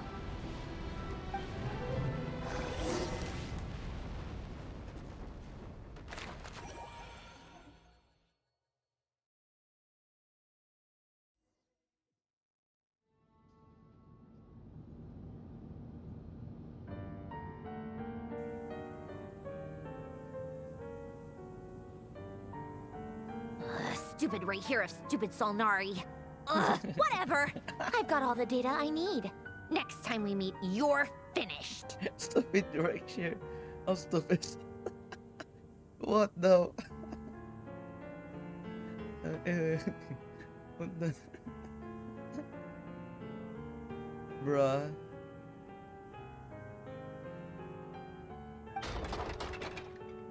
Clunk. He sure doesn't pull his punches. Excuse me, do you need a hand? You can do me a favor by staying out of my way. Can't you see I'm busy? Wait a minute. I recognize that voice. Hello, Miss Sandrone. Father sent us over to help. Hey.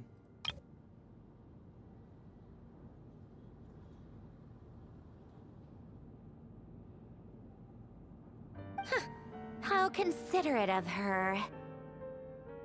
Hey, Fremine, get over here and help me fix this. Lenny, you do your thing. Just keep your sister away from my machines. Oh my goodness, no.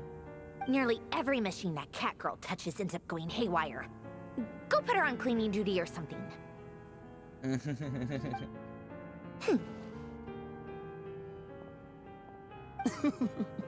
Then let's start downstairs.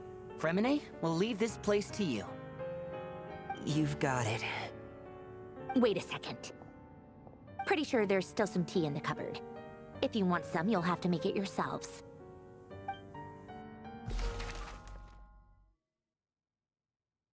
Secret base. Secret base.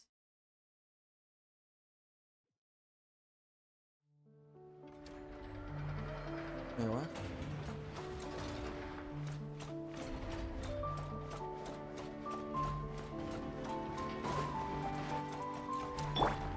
Ready?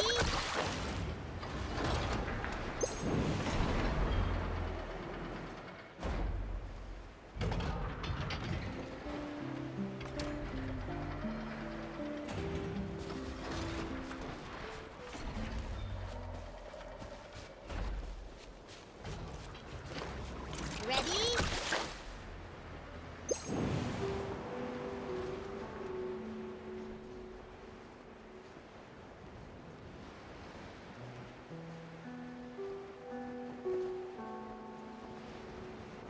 What? This is the secret base? The frick? There's no entrance.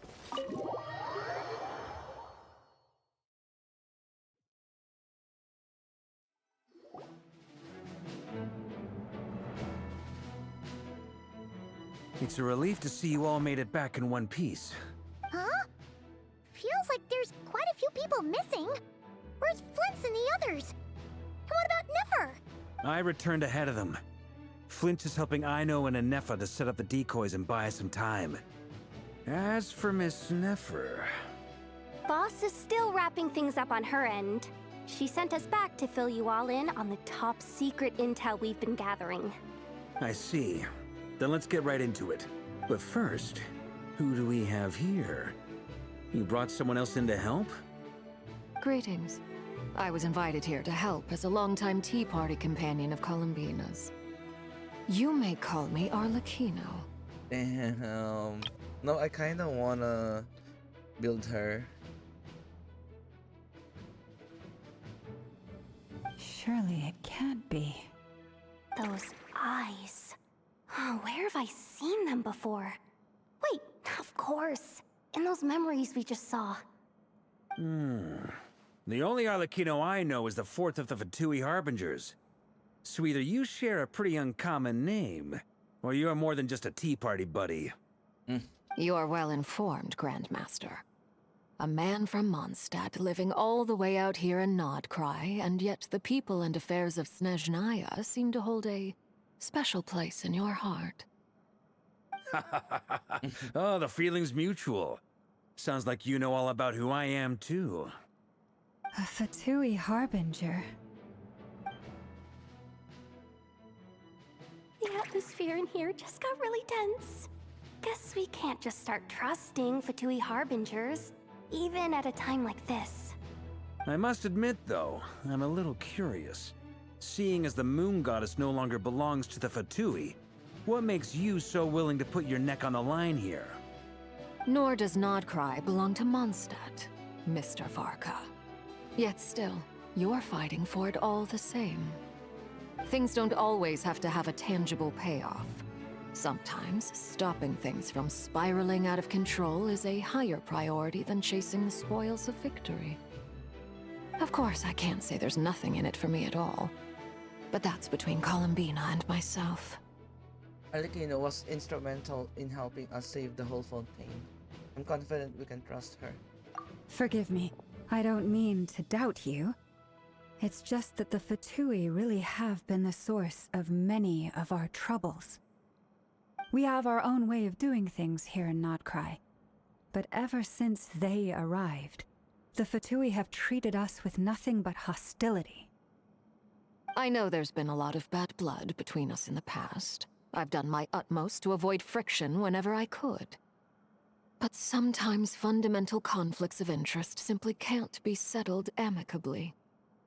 That's why I'm here solely in a personal capacity. This has nothing to do with the Fatui. As a gesture of good faith, I'll be frank. I can help Columbina track down the iridescent moon's marrow, which will help her restore more of her power. Anyway, what else is on the agenda? Let's begin. She says she'll be frank, then completely skips over the details. Looks like she doesn't want to give away too many secrets after all. But she clearly wants to change the subject. It'd be awkward if I tried to bring it up again now. I guess we'll just have to go along with it. She's the fourth of the Fatui Harbingers after all. One look and you can tell she's not someone you'd want to mess with.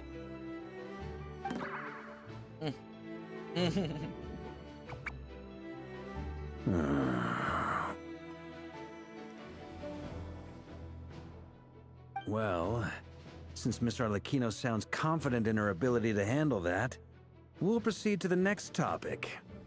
Yehoda, time to share that top-secret intel. All right, listen up, everyone. First, we now know that Rerir was originally a Conrian secret agent whose primary mission was to hunt down and assassinate the so-called Dregs of the Crimson Moon. The Dregs of the Crimson Moon? In the memories, there was a lot of talk about the Crimson Moon and Eclipse, and a whole bunch of other stuff from the time of Conria.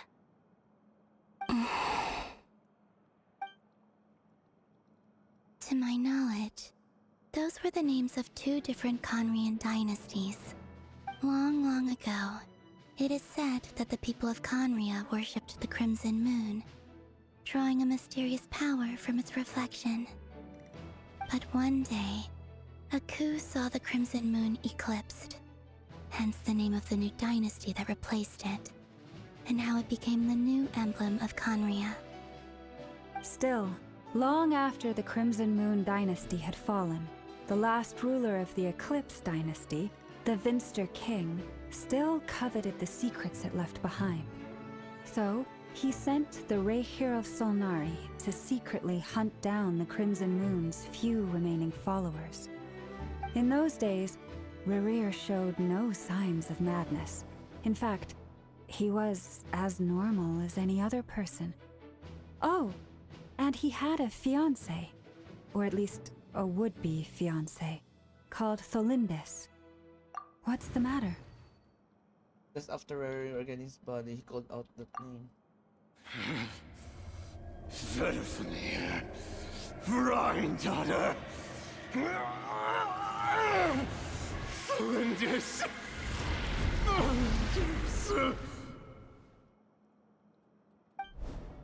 Interesting. Anything else?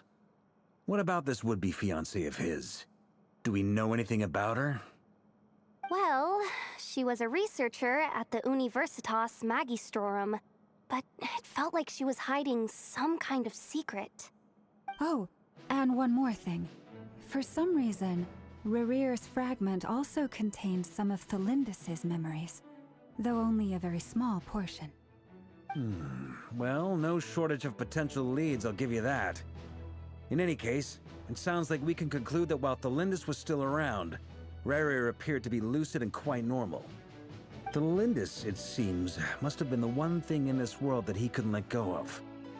Tell me though, were these pure-blood Conorians we're talking about here? Why do you need to know that? Hold on. If she was a pure-blood Conrian... Birth of immortality. They might still be alive. Oh yeah! Just like how it was with the captain!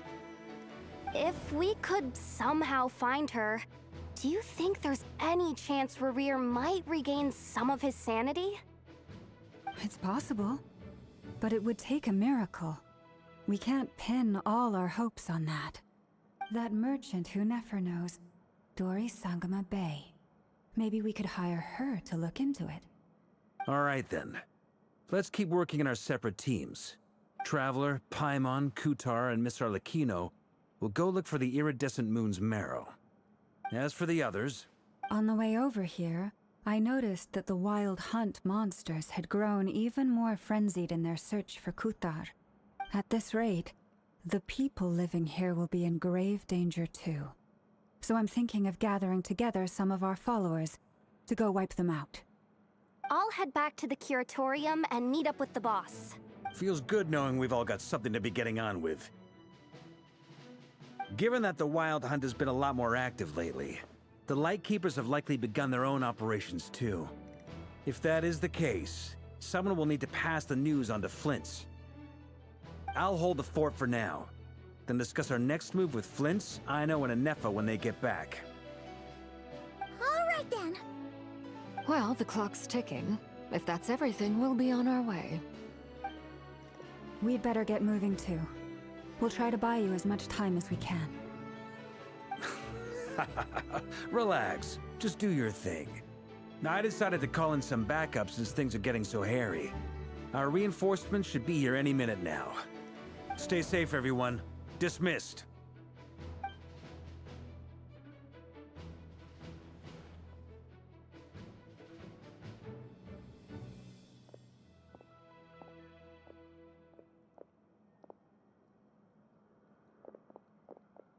We're back.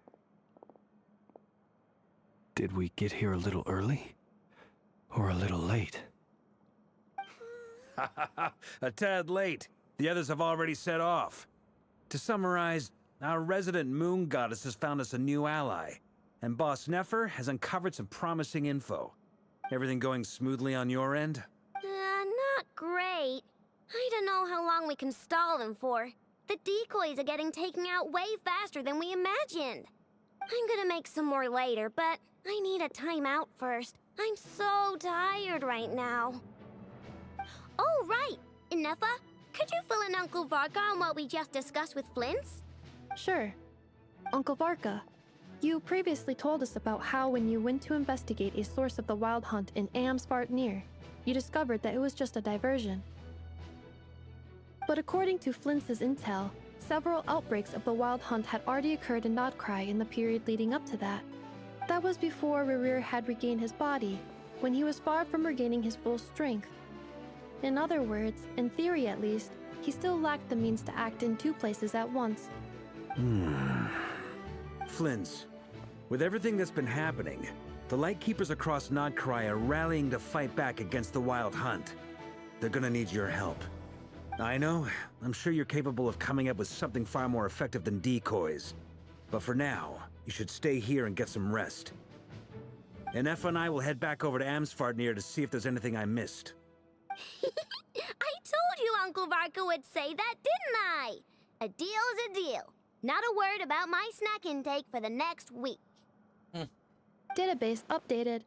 Reliability of Aino's predictions increased. What does that mean? They were betting on how you'd respond after hearing their intel. It's the obvious choice, isn't it? That's hardly worth betting on. We already decided that Anefa should go investigate the situation over at Amsfartnir on her own. You might as well stay here and keep watch. Someone needs to hang back and oversee our strategy meetings. And besides, you still haven't fully recovered from ambushing Rerir. So I've ended up with the easiest assignment. Well, I appreciate it, everyone. See you when you get back.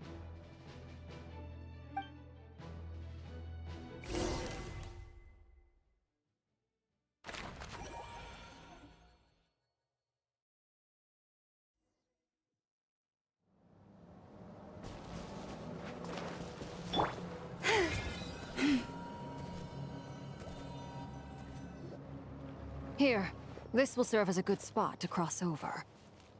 Arlecchino, hold up a second. Since you brought us all this way, would you mind telling us what you got planned? We still haven't got the slightest idea what's going on here. And if even Columbina doesn't know where the iridescent moon's marrow is, how do you? Simple. Because I am an inheritor of the royal bloodline of the Crimson Moon. And one of the last surviving embers of the Two Worlds' flames. Huh? Are you serious? As in, you're a descendant of that Crimson Moon dynasty we were just talking about? The one from ancient Conria? Your surprise is understandable. I was also taken aback when I first learned of it. But the more I thought about it, the more I realized the signs had been there all along. When I was young, I discovered I could wield a very special kind of fire. It coursed like blood through my veins and smoldered away inside my nerves. What's more, whenever I experienced strong bursts of emotion or drew too deeply on this power, it was like some kind of presence within the fire would begin to gnaw away at me, consuming me from the inside out. Your hands. Exactly. That is why my hands are like this, too. At first, I saw it only as a curse, but once I became a harbinger, the jester apprised me of the truth. Together with my own investigations, over the past few years, there are several things that I have gradually come to understand. For instance, take the so-called Crimson Moon. In truth, it is nothing more than the shattered remnants of the iridescent moon, fused with the abyss to prolong its lifespan. Since this blood flame was bestowed upon me by the Crimson Moon, it is a fusion of the iridescent moon's former power and the corruption of the abyss. You all understand the nature of the abyss well enough. I draw upon its power, and in return, it hungers for my soul. This strange blackness is the mark of corruption it has left behind. If I recall correctly, you once told me that if the corruption ever made it to your heart, you'd become a completely different person. Yes, and that's the reason I'm always careful not to push my power too far. It's essentially a never-ending tug of war. Oh, sounds intense. Anyway, the rest of my story can wait. Is there anything else about the Crimson Moon or the Iridescent Moon that you're unclear about? Paimon has a question. So, the Crimson Moon that the Carians used to worship was actually the Iridescent Moon, right? Which was one of the three Moon Sisters. Does that mean that the Carians were to the Crimson Moon as the Frost Moon Scions are to the Frost Moon? So much of that history has been lost. We have no way of knowing exactly what they were like. But I would suspect that the Conrians weren't as devout in their moon worship as it might appear. The iridescent moon's remains simply served as their link to the Abyss. Later on, perhaps someone discovered a way to make direct contact with the Abyss. Or maybe there was some kind of ideological divide. Either way, a dissenting faction staged a coup and drove out the royal heirs of the Crimson Moon dynasty. Still, even with the dark sun looming high overhead, the Crimson Moon's glow never truly faded. If you want living proof, it's standing right before you. The first time we met, I sensed something familiar in your presence. When I looked at you, I felt I could see that mysterious red moon in the corner of my eye. In your flames, I saw its broken image, surrounded by a strange black aura. Well, I appreciate that you kept it to yourself. Much about the Crimson Moon is still a mystery, and I'd prefer not to end up as the object of an insane research project. Anyway, time is against us here, so if there's any other questions, they'll have to wait. I just want to make sure I've got one thing straight. In her letter, Sandrone mentioned that since you are unable to contain the iridescent moon's marrow yourself, you intend to leave it in my custody. Correct? That's right. For now, it's the only way I can pay you back for your help. The iridescent moon is already part of who you are. So with its marrow in your possession, you'll be even more powerful than before. Deal. Then let's get started. Get what started? What does this place have to do with the Crimson Moon? When I first became a Harbinger, the Jester gave me a book called Paranhari, also known as Leobranto Inamorato. You should be able to buy a copy next time you're in Fontaine. It's a love story set in the Crimson Moon era, but setting aside the tangled romances of its characters, it also records a few interesting details. In the Crimson Moon era, or so the story goes, there was an orphanage that received children from beyond the bounds of this world, and subjected them to a peculiar induction ceremony. Beyond the bounds of this world? For real? And what kind of induction ceremony? The Crimson Moon sages looked beyond this world for beings with powers that surpassed the gods. But fearing they might lose control, they subjected these children to a process of refinement. They made these children crawl up a fireplace and kept asking them, "Have you died? Did you see it?" Until they finally admitted to having died and seen a crimson moon. The adults embraced the children who passed the ritual, telling them, "Within the fireplace, you have traversed the flames between two worlds. Here and now, you are born anew."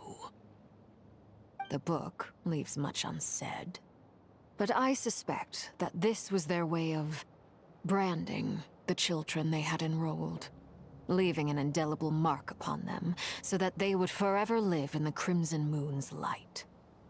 That explains why I can't sense the Crimson Moon's marrow in this world. It makes sense that it would be sealed in a special space that can only be accessed temporarily through some kind of ritual. But there's no fireplace here. Do you see a chimney anywhere? Oh, are we supposed to build it ourselves? Okay, fine. Paimon will go find some bricks. That won't be necessary. The fireplace is purely symbolic. The key to the ritual is crossing the flames between two worlds. In other words, the flames that burn within me. Those burned away by such flames leave behind a kind of ghostly afterimage in the world.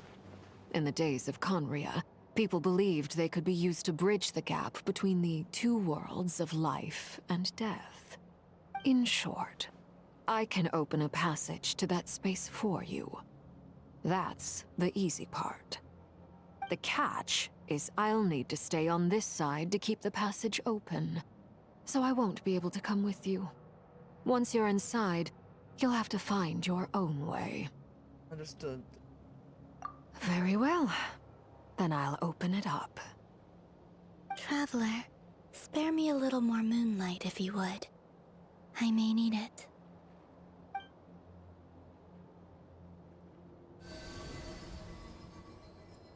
Thank you.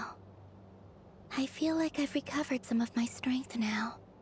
It should be enough to move us across short distances and confront whatever dangers might await.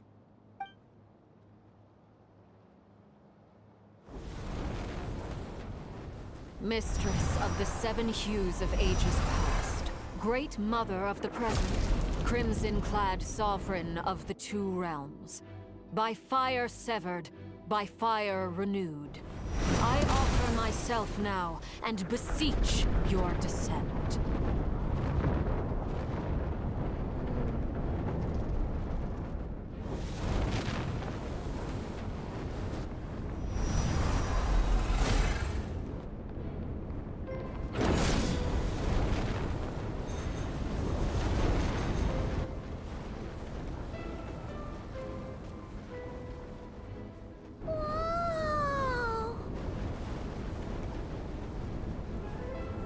One word of advice.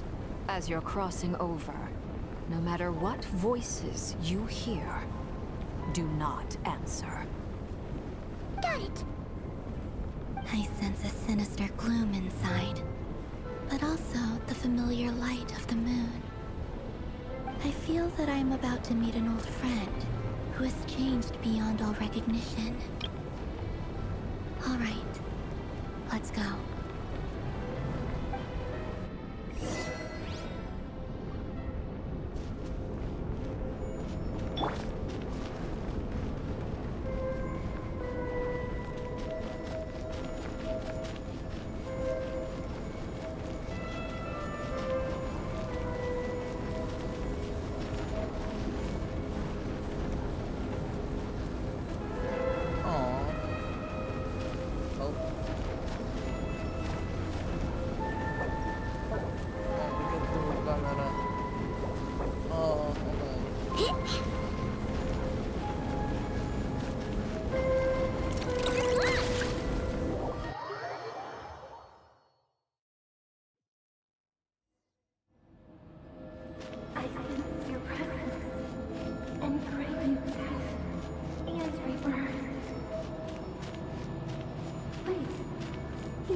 Is that the abyss?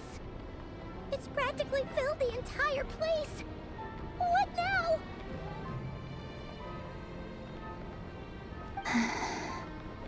What a tragic sight. Fragments of your broken body, seized by the abyss, and hung up aloft like mummified remains. Iridescent moon. Was this truly what you wished for? Looks like there's only one way through here. Careful! There's something spooky about this place. Feels like something is lurking in the fog. Haimon's right behind you. Whatever you do, don't run off without her.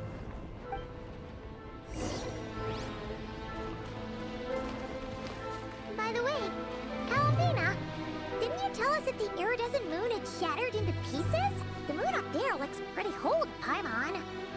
How is that possible?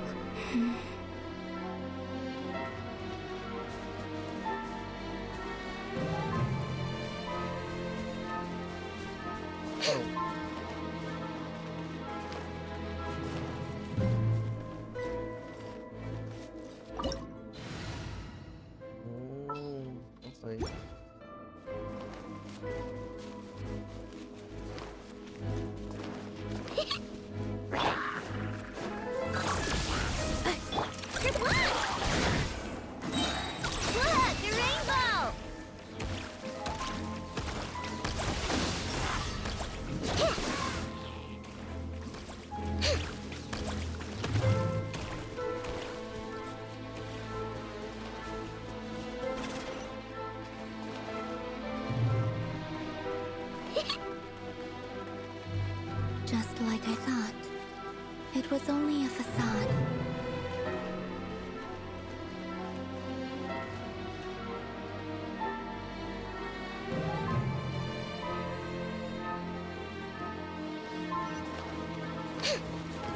Defensive mode engaged. Repair lost.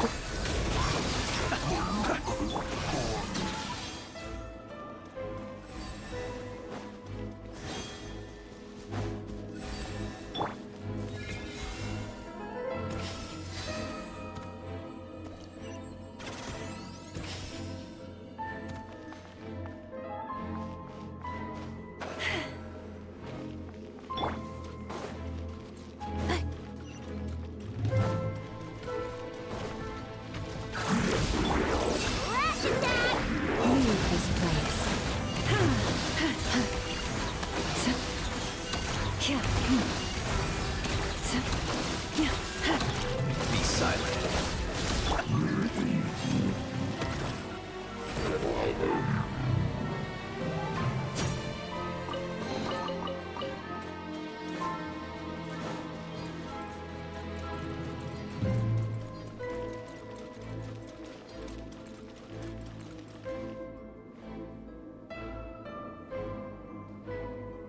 Huh?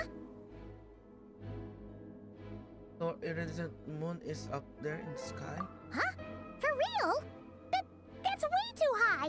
There's no way we'll be able to reach it! No. I'm not sensing anything up there. It's coming from under the mountain. Let's see... Ah! There's some kind of weird shadow over the water! Wait, see that? Looks like a mechanism of some sort. Let's check it out!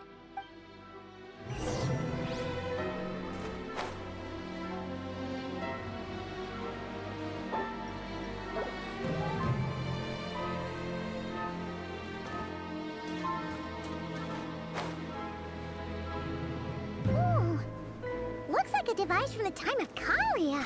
Maybe people once came here to study the Crimson Moon's DNA, and they left this behind. Oh, if we can activate it, we might find some clues!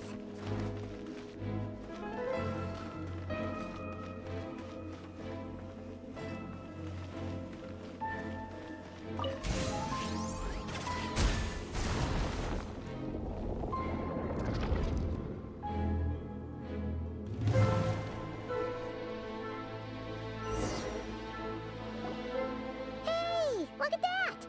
Now that the mechanism's running, the shadow in the water looks different. Do you think these mechanisms might be the key to unlocking the secret? Let's try to find more of them! Felindis, we'll leave the rest of the research in your hands. We'll be heading back now. I hope this isn't ruining date night. Ugh. Mind your own business. Just leave me some snacks on the table.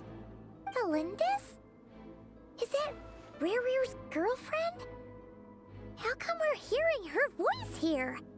Didn't Nafra previously mention that she was a researcher at the Universitas? Oh yeah! So, do you think she was studying this strange space all along? The Abyss has made this space extremely unstable. Maybe that's why some of the things she said and did were preserved here. Like echoes. Or after images. Whenever I see this view, it takes me back to a poem from my childhood. Waning moon, oh lifeless damsel, weeping on the mountain crest. Mourning still in wistful tone, her fragile soul now laid to rest. For me, of all people, to be here investigating the mysteries of the Crimson Moon space. Is it a coincidence? Or something more?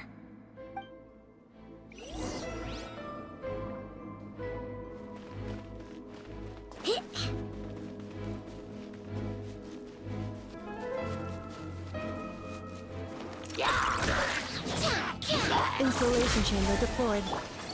Ding dong water bomb!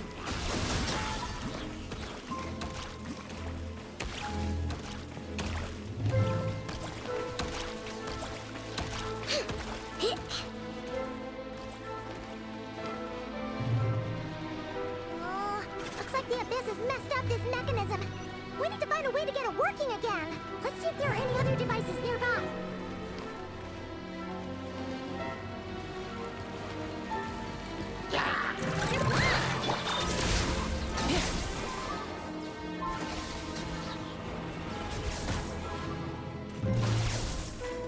Lush is the moonlight. Chew on this!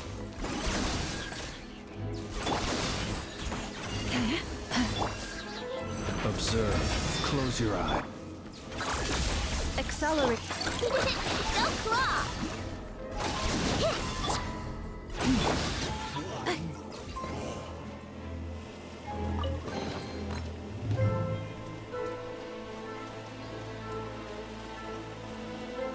Accelerating.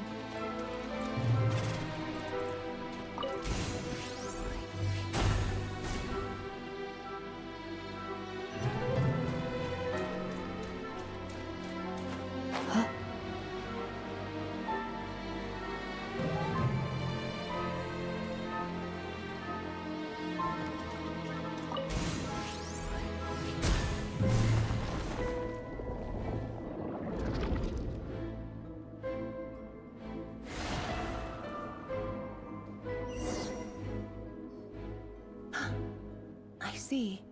So the moon marrow, or rather the power of the 3 moons, is the key to unlocking...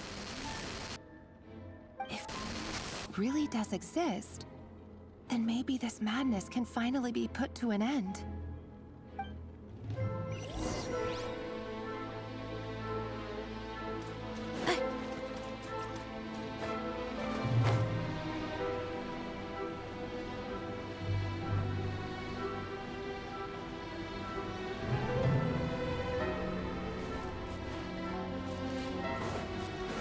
Take cover behind the rocks!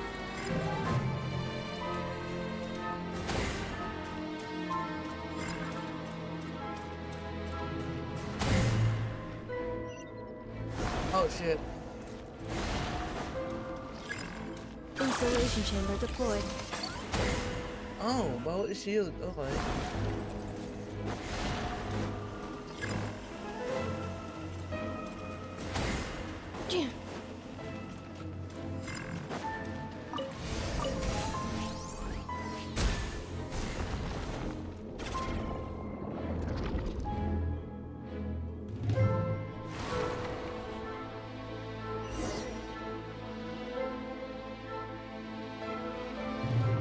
With the Abyss inhibitors in place, I should be able to access the chamber with the moon marrow. Oh, Rerir, with every step you take, you're drifting further from what you truly desire. But you're not the root of the problem. Ever since that outsider set foot in Conria, the Vinster King has sunken deeper into madness. If only I could get my hands on that outsider.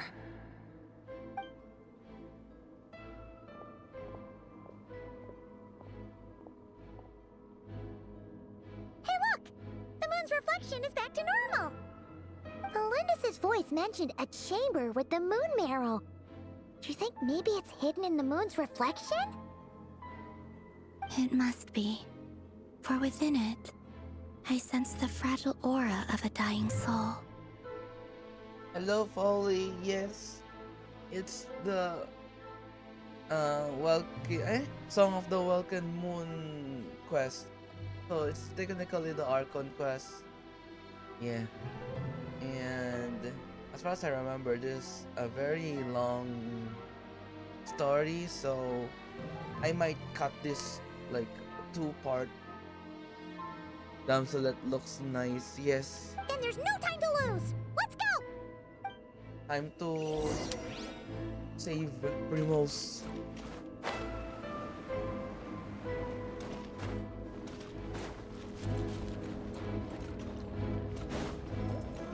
Oh, what? You can walk on water. Okay. Oh shit.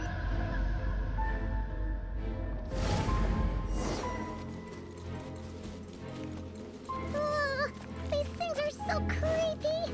Ugh. Looks like we'll have to destroy them if we want to get to the iridescent moon's marrow.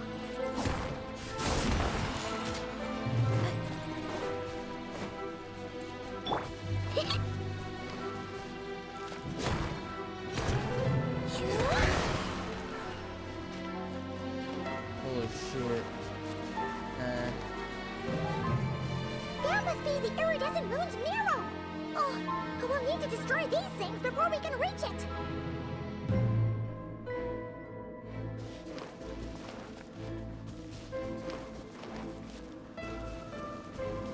Oh my gosh, you don't have healer. Shit.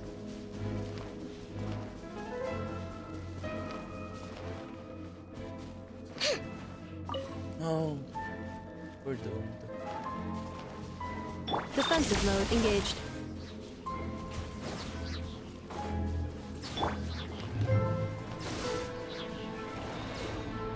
Chew on this! Rush attack!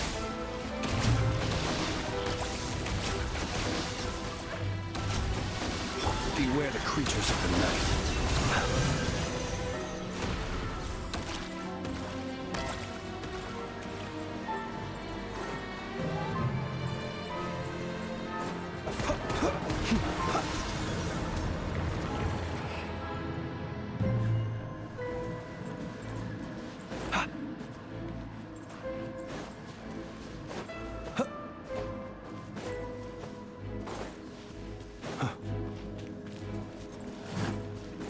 Cleanup sequence initiated.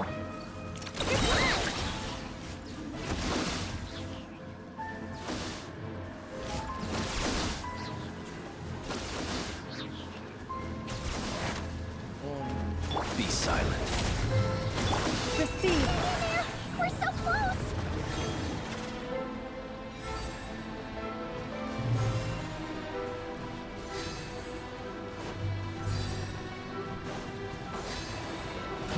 Annihilation mode. Oh my god. Look, the rainbow! Go! Forest, protect us. Close your eyes.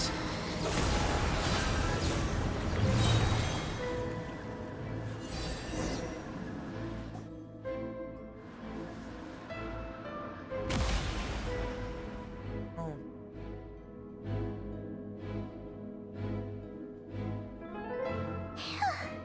We finally did it! The iridescent moon's marrow, still burning away like an undying flame, yet now contaminated by the abyss. It has taken on a new form entirely. That's the resin. If we can purify the abyssal Fragile power resin. within, we should be able to obtain its untainted essence.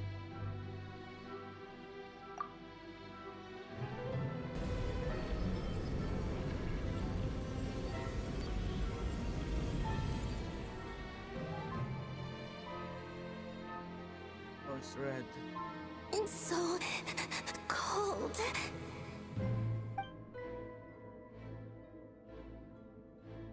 Is it you? Are you here? Huh? Are you talking to us? At long last, I can see you once more. Our fates have crossed, and I am finally free. I'm sorry, I lied to you. Even knowing what was to come, I still couldn't let go of the fear in my heart as death drew near. The moment the moon shattered, my body began to split apart piece by piece. Like I was being cut into pieces by 1,000 blunt blades. My thoughts scattered as the cold crept in. But I could not bear to fade away like that. Tell me, what was it that brought you to us all that time ago? If only I had possessed your courage, then I might have been spared this torment more painful than death. You look so puzzled. That's how I felt too when I first saw you. But trust me when I say that everything happens for a reason. Farewell, Hypo.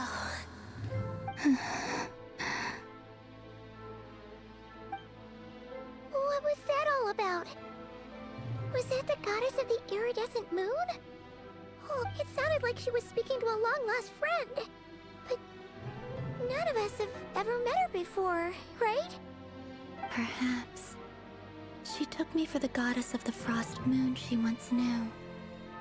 For a fading soul like hers, our auras must be too similar to tell apart.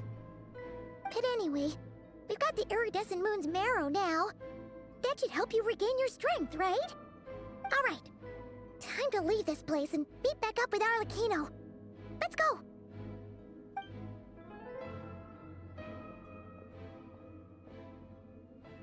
That's odd. This place looks different than when we came in. Waning moon, Huh? oh lifeless damsel. Oh.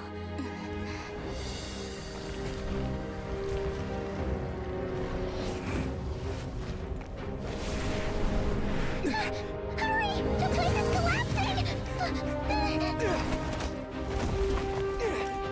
It wants to trap us here. Who's it? The Abyss? Now we've taken the moon marrow. All that's left here is a dark will. It will show us no mercy.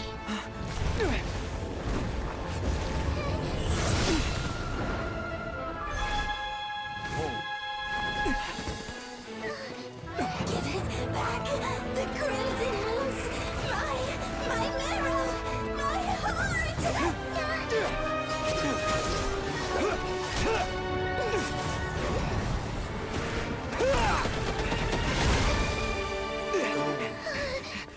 Finally! Huh? Oh no! The exit's blocked! They're back! Now what do we do? This is where you fall. Witness my rise. What are you waiting for?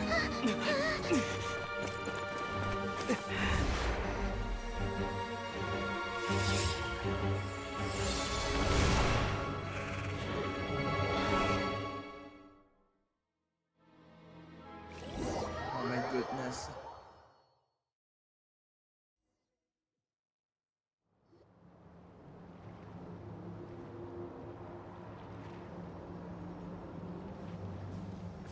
Oh, we made it!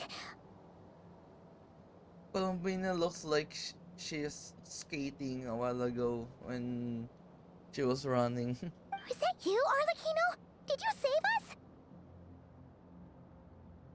Wait, your hands! They're... Oh, this? Don't worry. It's a small price to pay. The Abyss wanted to trap you inside, and I defied its will by bringing you out. No wonder it's a little angry. Is there anything I can do in return? If I can purify the Abyss power, then maybe. No. I have paid the price, albeit a small one, and it cannot be undone. My hands have already fused with the Abyss. Purification would simply destroy whatever's left of them. But surely... Oh... We're so sorry, Arlecchino. Paimon can't believe you'd make a sacrifice like this for us. As much as I'd like to call it a favor, the truth is I was simply holding up my end of the deal. Well, Columbina. Yes, you did your part. And as promised, I will leave the iridescent moon's marrow in your care. From this day forth, may the two worlds' flames burn ever more brightly.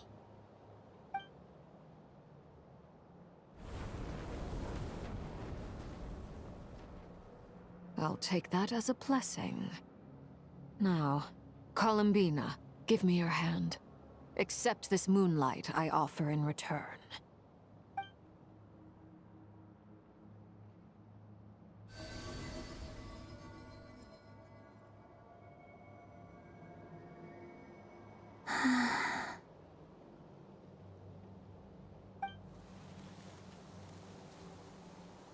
Ooh. Feeling stronger? Oh, hey, Columbina! Are you okay?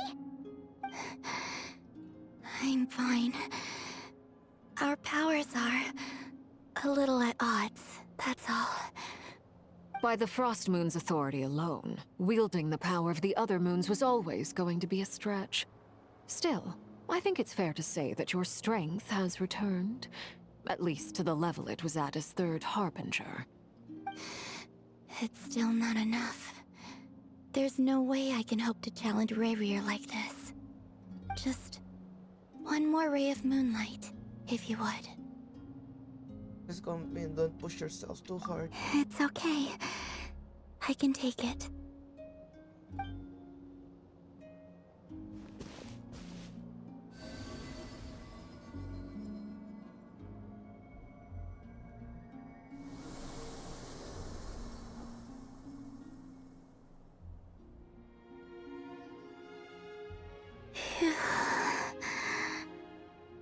How about now?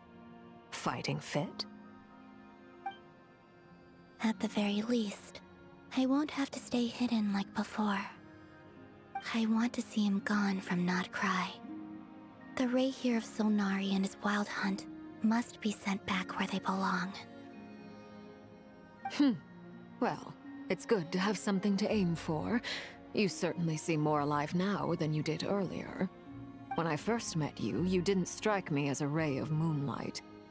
More like a wisp of fog drifting in from who knows where, ready to scatter at the first sign of a breeze. But now, you're full of vitality, just like the Frost Moon, once the brightest of them all. May you keep shining, Columbina. This is who you are. Aww. Thank you. Look after yourself too, Arlecchino. I know you have plans of your own, and that's why you're always seeking to grow stronger. But whatever you're after, don't let the Abyss take a hold of you. I do not wish to see you go down the same path as Rayrir.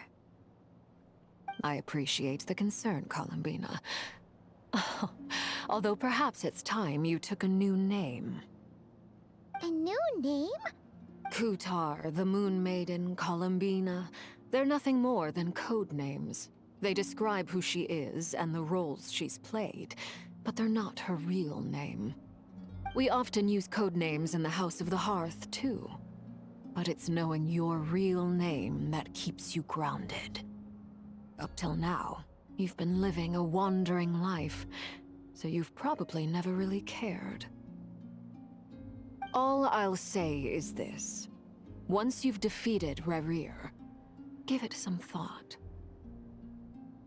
All right, that's it from me. I'll get you back safely first, then go meet up with Sandrone. You're the best! Let us know next time you need a hand. We'll be sure to return the favor. I appreciate the gesture. It speaks to your good character. Anyway, let's get going. There are more urgent things to do right now than trade compliments.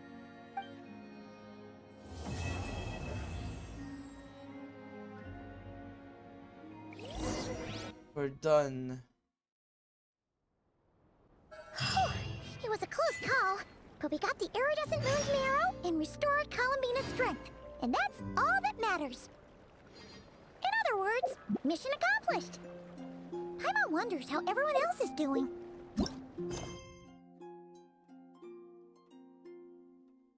Oh, that was the Act 3. Oh.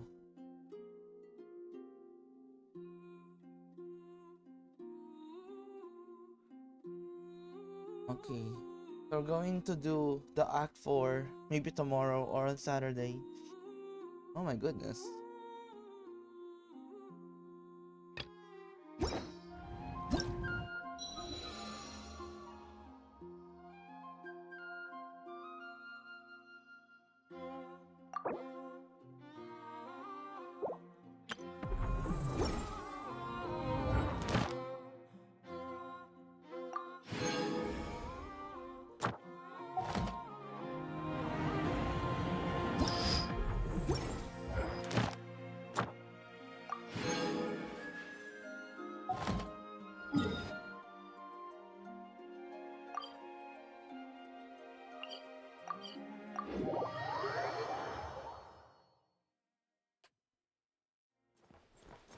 Add Astro.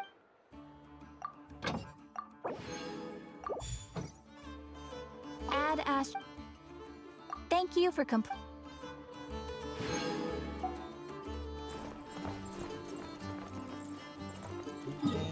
I'm just gonna do a little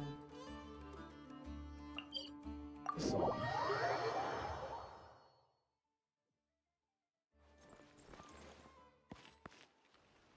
Wait a minute.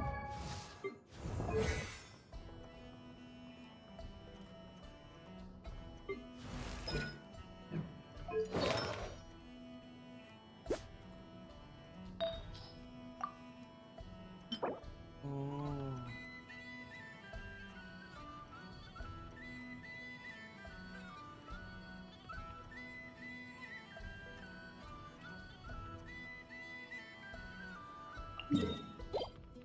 Oh shit, dito rin yun.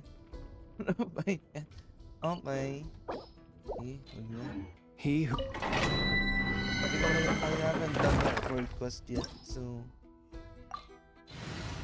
Yeah.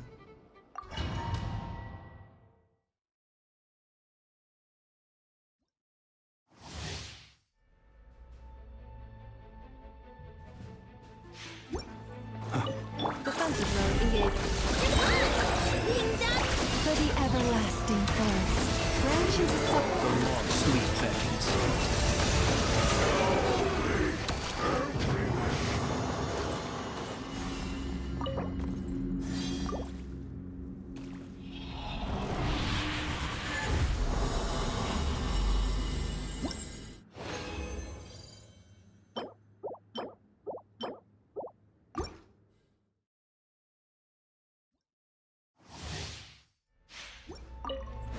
Cleanup sequence initiated.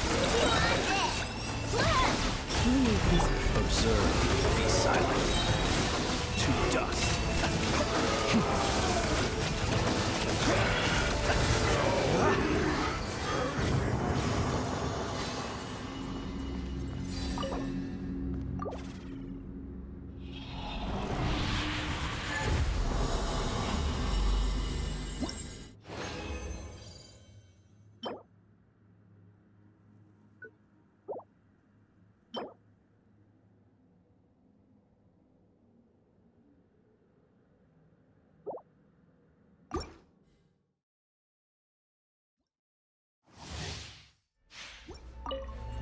Defensive mode engaged. With one heart, we pray. Luscious. Observe, to dust, be silent.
Okay, I think that's all for me today. And we're gonna continue the Song of the Welkin Moon story tomorrow or on Saturday, Act 4.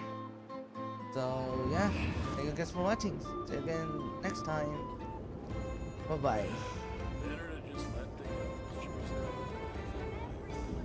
kids come.